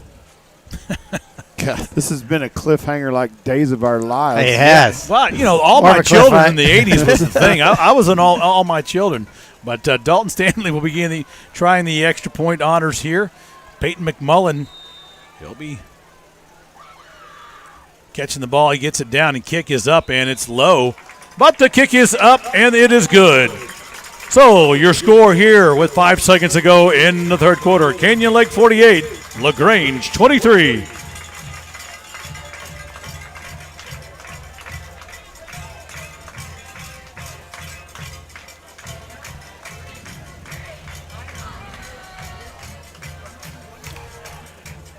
Well, we want to thank everybody watching out there. We're going to make another public service announcement. Greetings, parents and fans. Once again, we'd like to remind you that all spectator groups must have 6 feet of social distance between the next group. Please do not sit in the taped areas. As a reminder, per state mandate and UIL guidelines, face coverings are required to be worn by all spectators. Thank you for your cooperation, and please enjoy tonight's contest. Some of the UIL things that we have to do from time to time here. It's kickoff time. Canyon Lake, off your seat and on your feet. Back deep for LaGrange is Rogers, and number 8, Imhoff. Make that Wilkerson. High kick into the corner. That'll pin Rogers. He fumbles the ball at the 21, picks it up. He's got to slot it down the seam. There he goes. And tackle made by Tyler Pauly as Rogers clears the 45-yard line. And we've got an injured player on the field. Well, unfortunately, that's Rogers down. He took a shot from Pauly. And as he was tiptoeing down the sidelines right in front of us here. Well, he did take a shot, but it looked fairly benign from that perspective, as he ended up with a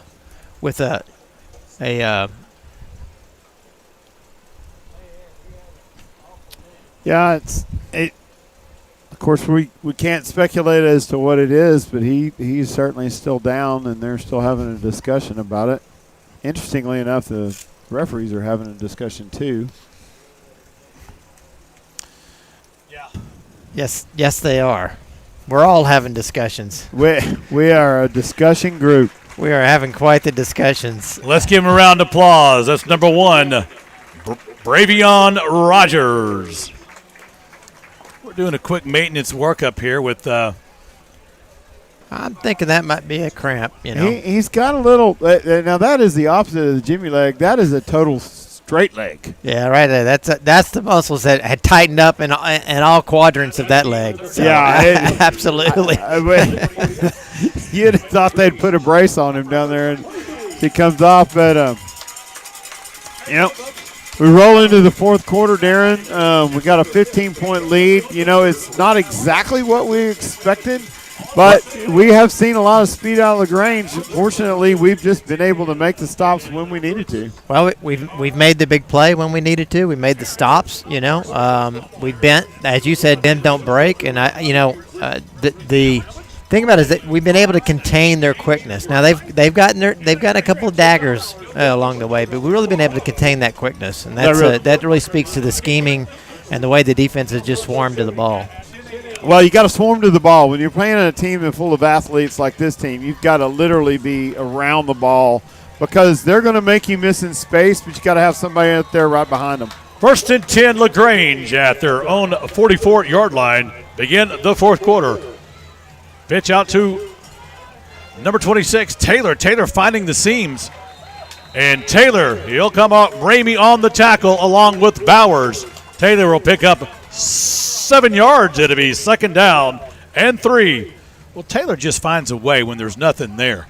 Well, he's got a lot of patience, and he's patient with the hole. He lets his blockers set it up for him, and so he's quite the runner. 2nd down, and Taylor in the backfield in motion is.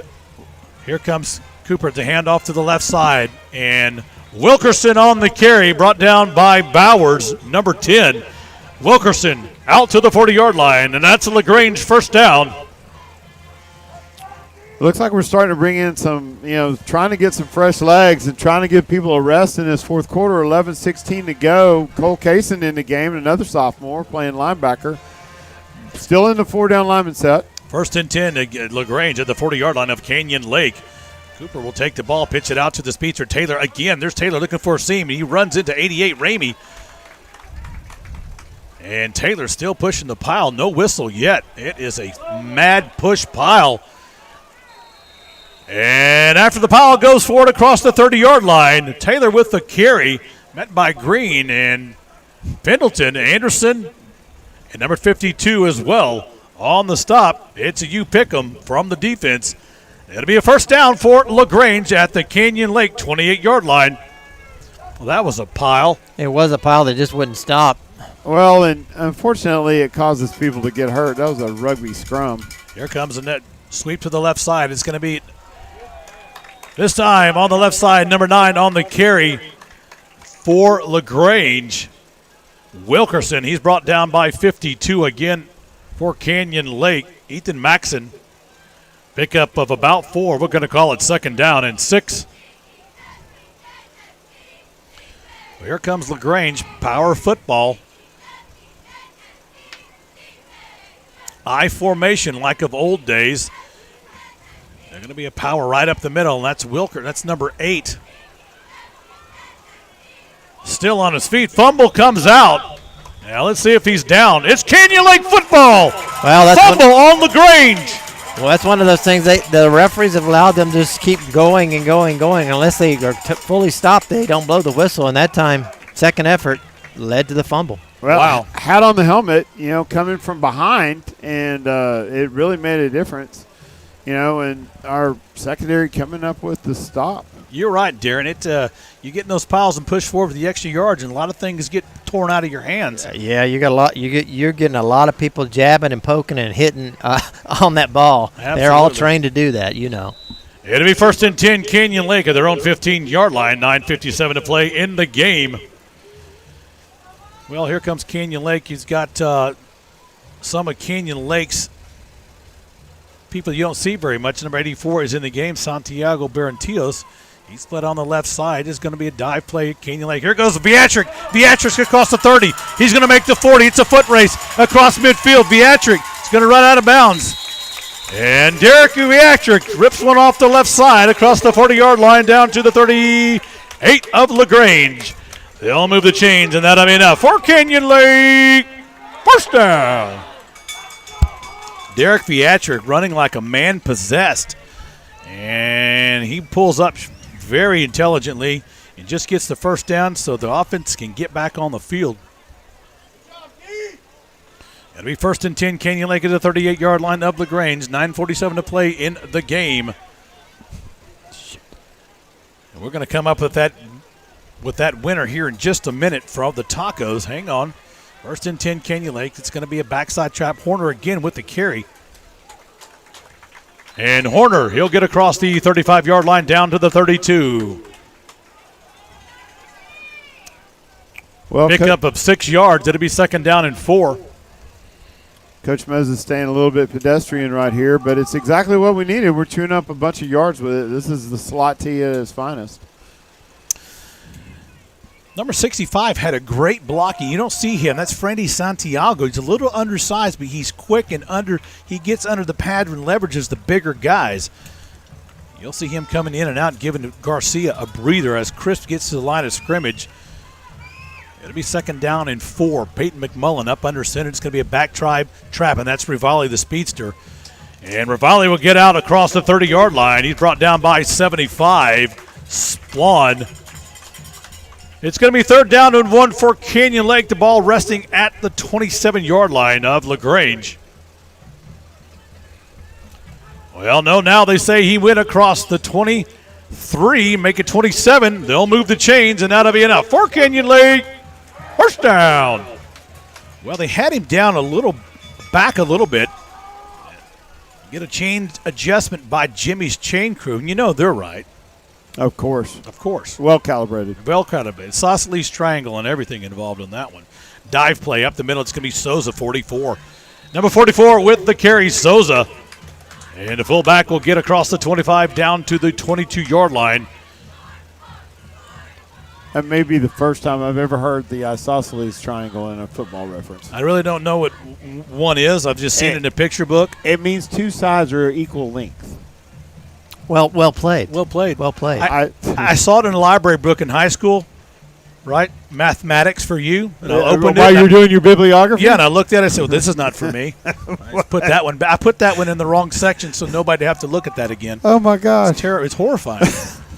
I'm horrified that we're talking about it. Second down and 5 for Canyon Lake. Here comes the backside trap again. Same play that Horner likes. There he goes. Horner across the 10-yard line. He's going to buck down inside about the 6. Knocked out of bounds by number 12 for LaGrange.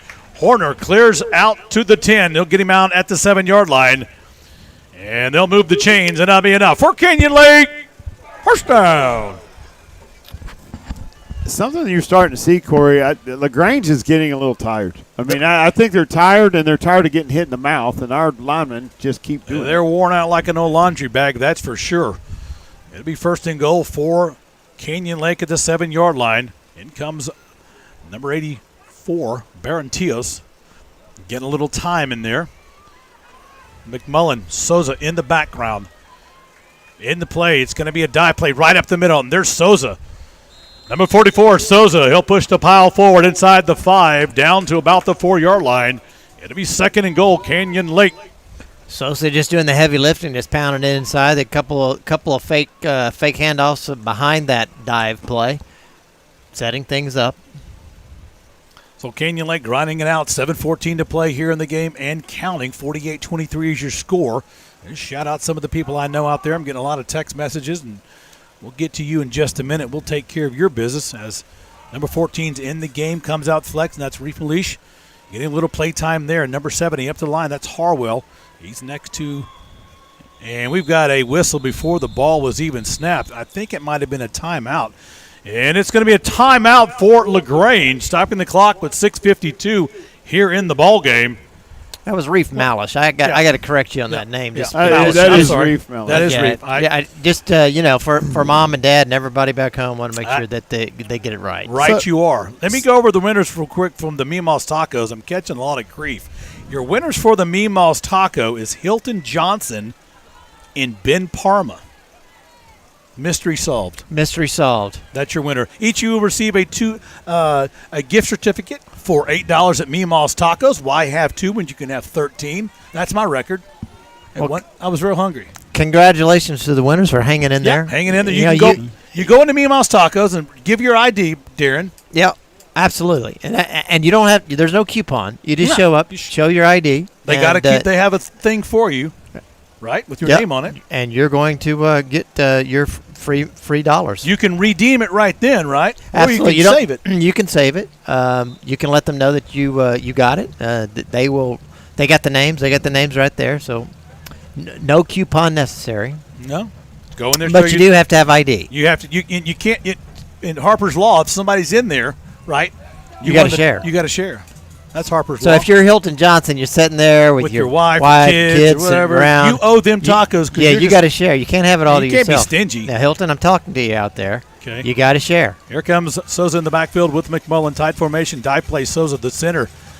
He's actually plays nose guard. He's got a lot of lower body strength, and they're just going to feed the LaGrange defense a big dose of Souza, much like castor oil. Just yuck. So you don't like it, but it's good for you. I don't. I've never figured out what that's good for. I mean, I can tell you what Mercurochrome was for, and methylate. You knew what that was for. Mentholatum, you rub it on your chest. Mm-hmm. I knew what that was for, but really, castor oil, it's like snake oil from a carpetbagger. It's going to be third down and goal from the 2-yard line. Canyon Lake gets up to the line of scrimmage. It's Viatric in the fullback position now. Dive play, Viatric in motion, given the block. Touchdown! Number 20. Number 20 on the score. Cole Kaysen. And Kaysen racks up 6. Good to see another sophomore getting in the game. You know, he spread it around, and when you talk about it, Corey, we've got so many people that can take up the slack. It really keeps coming at them like a hockey front line. Yeah.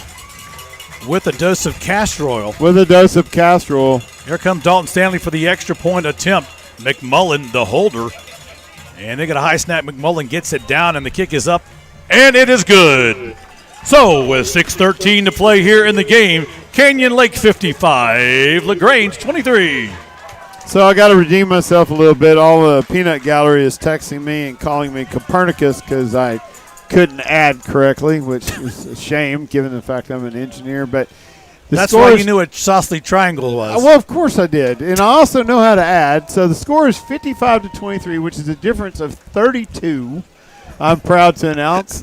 Before, I guess I misspoke and said 15, so I got called out on it. Yeah, you did you can't make a mistake up here. I'm just saying. I can't. After I did so good with the isosceles triangle, I get, on comes the peanut gallery. Well, I want to give a shout out to Stick Boy out there. He's GW Teddy Bear and the Goat, and some of my friends listening. So they're really not worth a half a bottle of castor oil, but they're giving me grief. Who?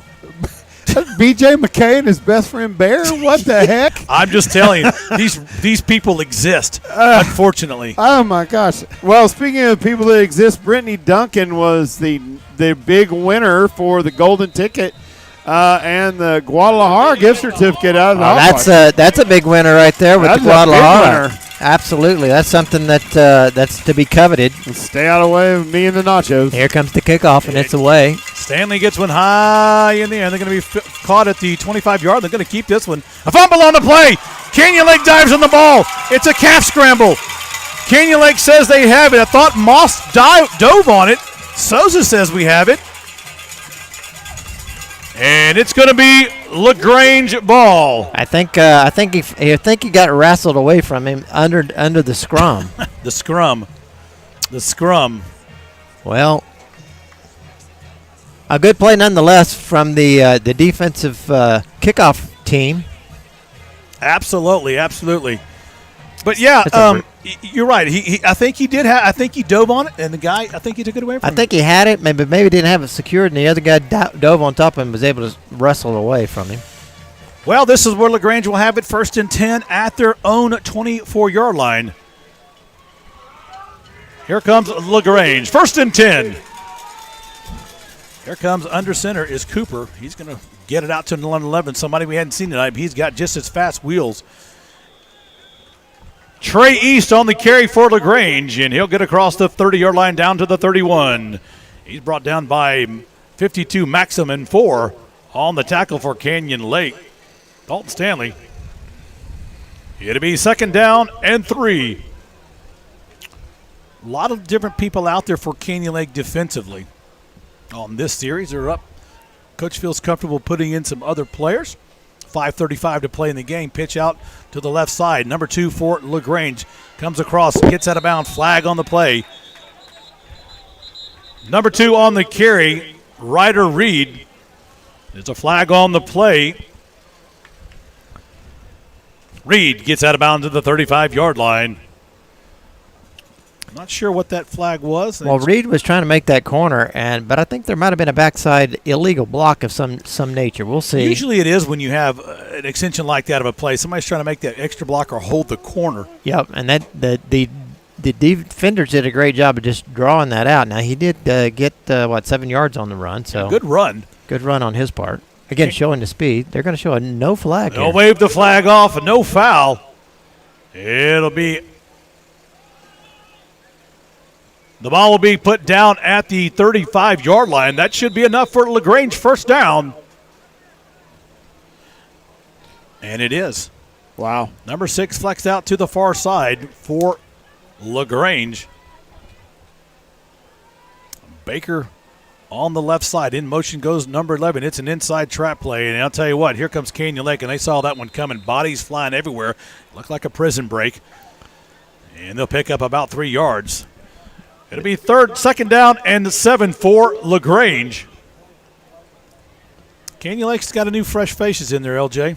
They do. But, still playing tough football. I mean, we're also seeing a few faces that are fresh from LaGrange, too. Absolutely. Here comes Cooper in motion. It's not Cooper, the quarterback, number 12, and number 11 upended by his own man. 11 on the carry, and that's Trey East upended by his own person. Number 12, the quarterback, Clay Wolf. It'll be a loss of about a yard. We're going to call it 3rd down and 8. That time Ramey came up from that defensive end position and just kind of blew up the block against him. And it really, as he threw off the block, the runner made the choice to go into his own man. It'll be 3rd down and about 8.5, maybe 9 yards. Wolf, the quarterback, number 12, coming in. He'll be under center. Twins to the right. Number 2 in the backfield, Reed. Wolf takes a snap. He's going to pitch out to Reed. Here comes student body right. And Reed runs into his own man. Tackled by number 64 of Canyon Lake with the stop. Kyle Herber. Herber again. Going to bring up 4th down and about 7 for the Leopards. Herber has made several nice plays on this since he's been in the game. Yeah, absolutely. Well, and they just continue to pound and pound and pound, and LaGrange just hasn't had an answer on that front line. That front 3 or front 4 has been doing a number all night. 3:24 left in the game. But you're right, LJ. He just back deep to receive the punt. Number 10, Bowers. Rogers kicking for the Leopards. Good snap.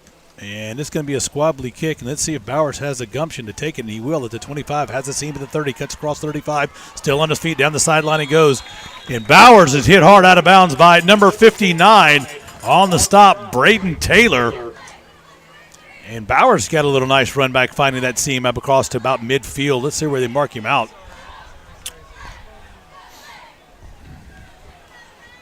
So he does a really good job of getting out in space, finding the crease, and then running tough. He gets hit pretty hard. Oh, we have a new quarterback. And we have the Canyon Lake will be at the 45-yard line. Coming in at quarterback, number 19 for Canyon Lake, Hunter Anderson. Okay. Well, LJ, you a little nervous? You got the Jimmy leg? Let me see. You might want to hit that mute button. I got the Jimmy leg. Here comes Anderson, first time at quarterback, the sophomore. It's going to be a dive play over to number 44, Souza, the junior. And Souza breaks it across midfield, and he'll stumble and bumble his way to the 49-yard line of LaGrange. It'll bring up 2nd down and 4. First play, and LJ, your son's handing off to the big fullback, number 44, the junior, Souza. Well, Souza's motioning to want to come out a little bit. Looks like he's gimpy. 2:30 to play in the game, 55-23 Canyon Lake. Hope everybody enjoyed tonight's broadcast, especially the watch party out there. That'll go on for a while, will it not, the watch party? We're going to continue the whole season. All right, fabulous. Backside is going to be Moss, the sophomore. He's going to get out to the right side. There goes Moss. He has the speed. He's got the 30. He's got the 20. He's got the touchdown. Shane Moss, number 30, touchdown, Canyon Lake. Well, there's another sophomore for you. Wow, he really broke loose, and that's something that you've seen. Typical, if you watch the freshman game, they'll get loose on that corner and go after it, and he did. Got free, 10-8 speed to the end zone. He does have 10-8 speed, and that's verifiable. But Canyon Lake, seeing the sophomores have an impact as the sophomores did last year as well. And there goes Grandpa Bill, our number 1 fan from Mississippi. Yeah, sounds like he might be back at the homestead next week. Yeah, well, we're in Columbus, Mississippi on the back porch with boiled peanuts. Here's the extra point kick. It's up, and extra point is no good. Off to the right, upright. So your score here with 2:06 to play in the game, Canyon Lake 61, the Leopards 23. Well, there will be some offensive numbers that you'll want to know for the game. The offense ran all over the Leopards tonight, did a great job of the offensive line. Kudos to the offensive line. Also, we don't talk about it a lot, is the blocking backs of Canyon Lake. When they're not having the ball, they do a pretty good job of throwing those blocks. They've done an exceptional job. Everybody's blocked well tonight. They have really been physical and blocked exceptional, and done a super good job of getting people, to the edge or seal block steel block's one of the toughest blocks to make, where you're actually out in space and having to put yourself in between, a linebacker that's gained some momentum and then, making it happen. So super job. Here's a kickoff by number 4, Dalton Stanley. Back deep to receive the kick will be number 9, Jacoby Wilkerson, and number 14, Carson Kemp, along with number 11, Trey East. All right, Hawk fans, get on your feet. Kickoff time. A tradition here at Canyon Lake. Well, let's see if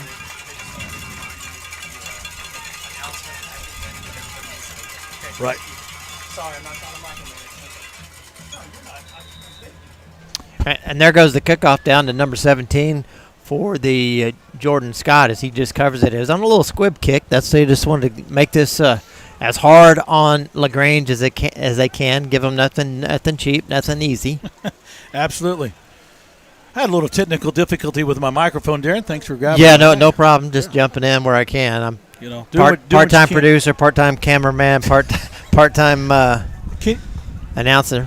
Yeah, mate. A little part-time everything. We got all kinds of difficulties tonight. Door difficulties, microphone, camera, internet. The warp drive is broke. Those watching at home said, well, this could have been a little better. Well, it could have, but I think we're fortunate that we're on the air.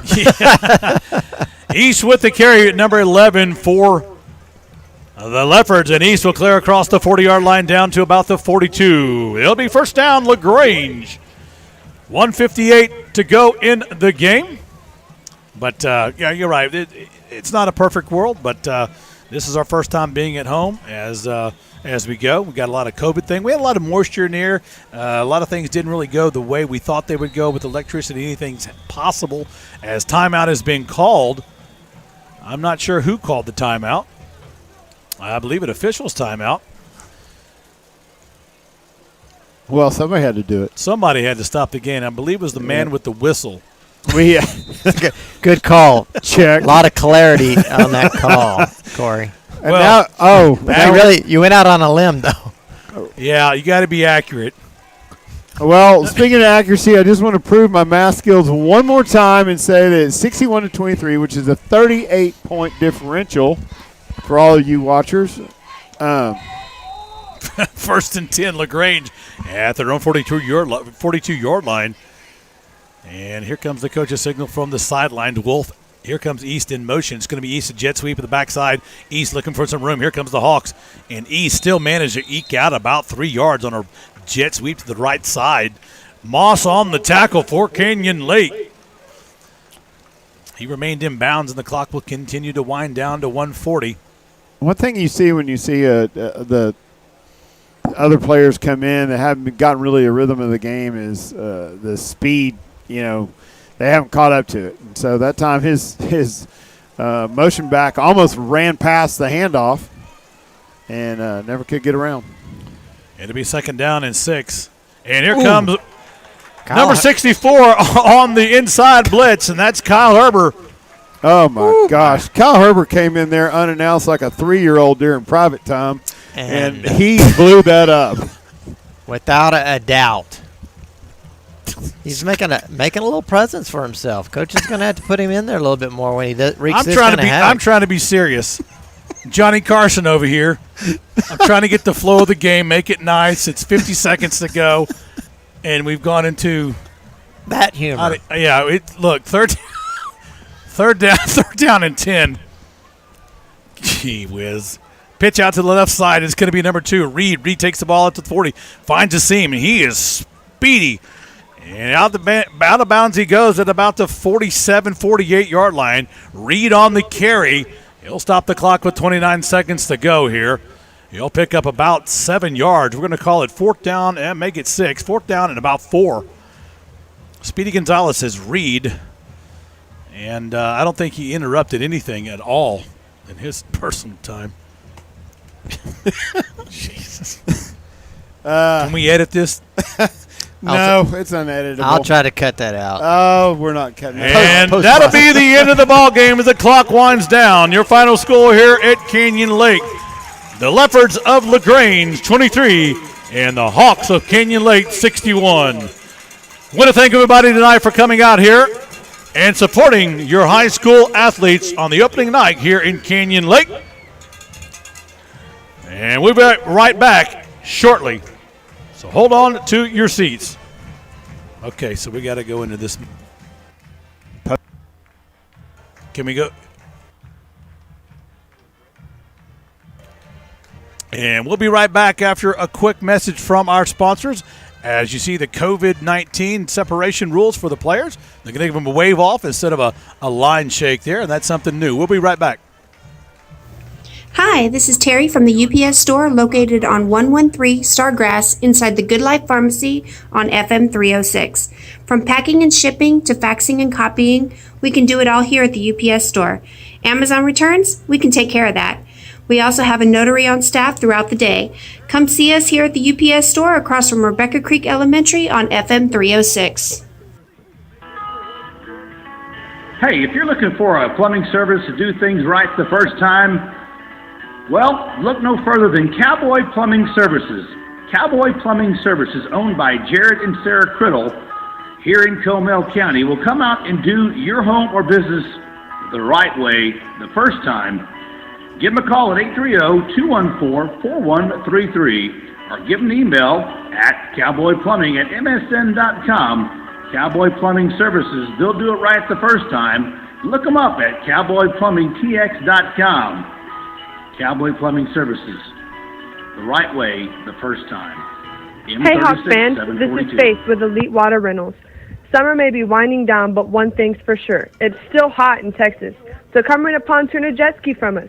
We're open 7 days a week, and your safety and satisfaction is our top priority. Beat the summer heat. Call 210-347-3436 to reserve your time. That's 210-347-3436, or visit us on Facebook, Elite Water Rentals. Go Hawks!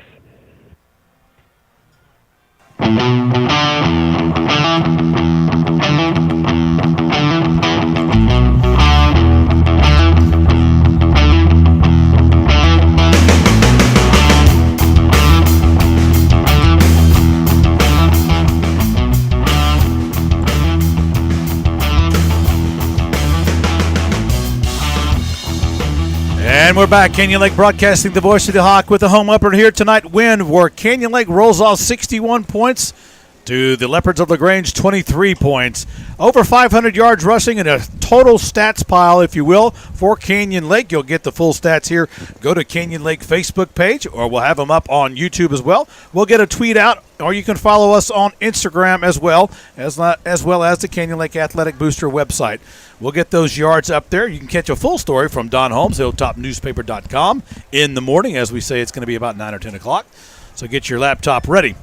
So thank you for everybody for joining us tonight. Darren, little technical difficulties, but the end product was we got a team on the field that got filmed. The game was a great game. Canyon Lake played a wonderful game.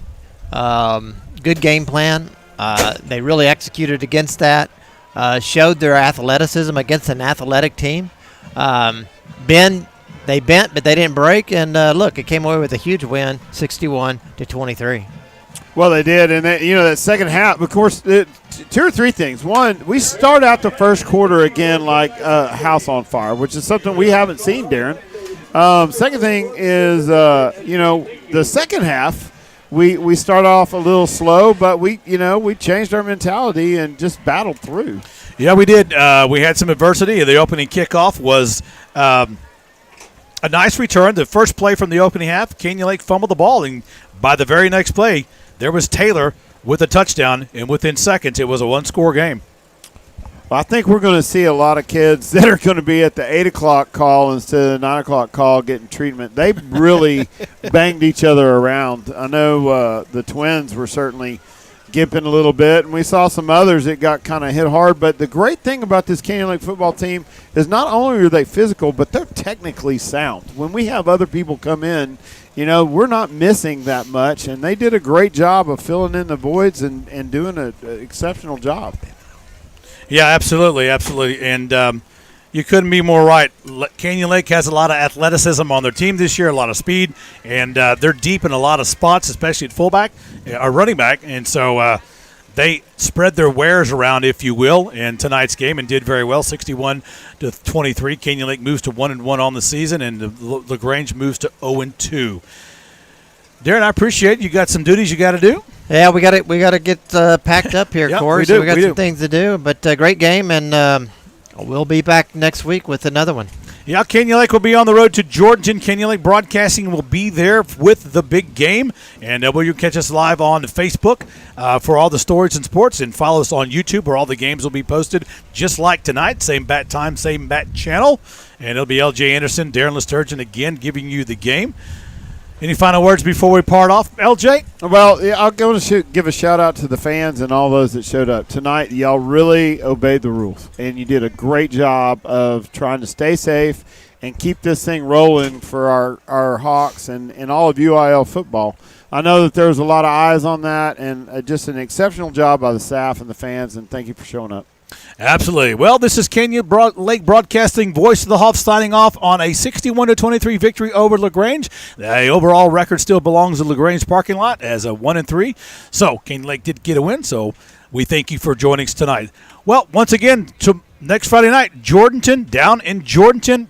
Pre-game show will start at 6:30 on the YouTube channel. We thank everybody once again, and good night. God bless, and keep your lights on when it gets dark.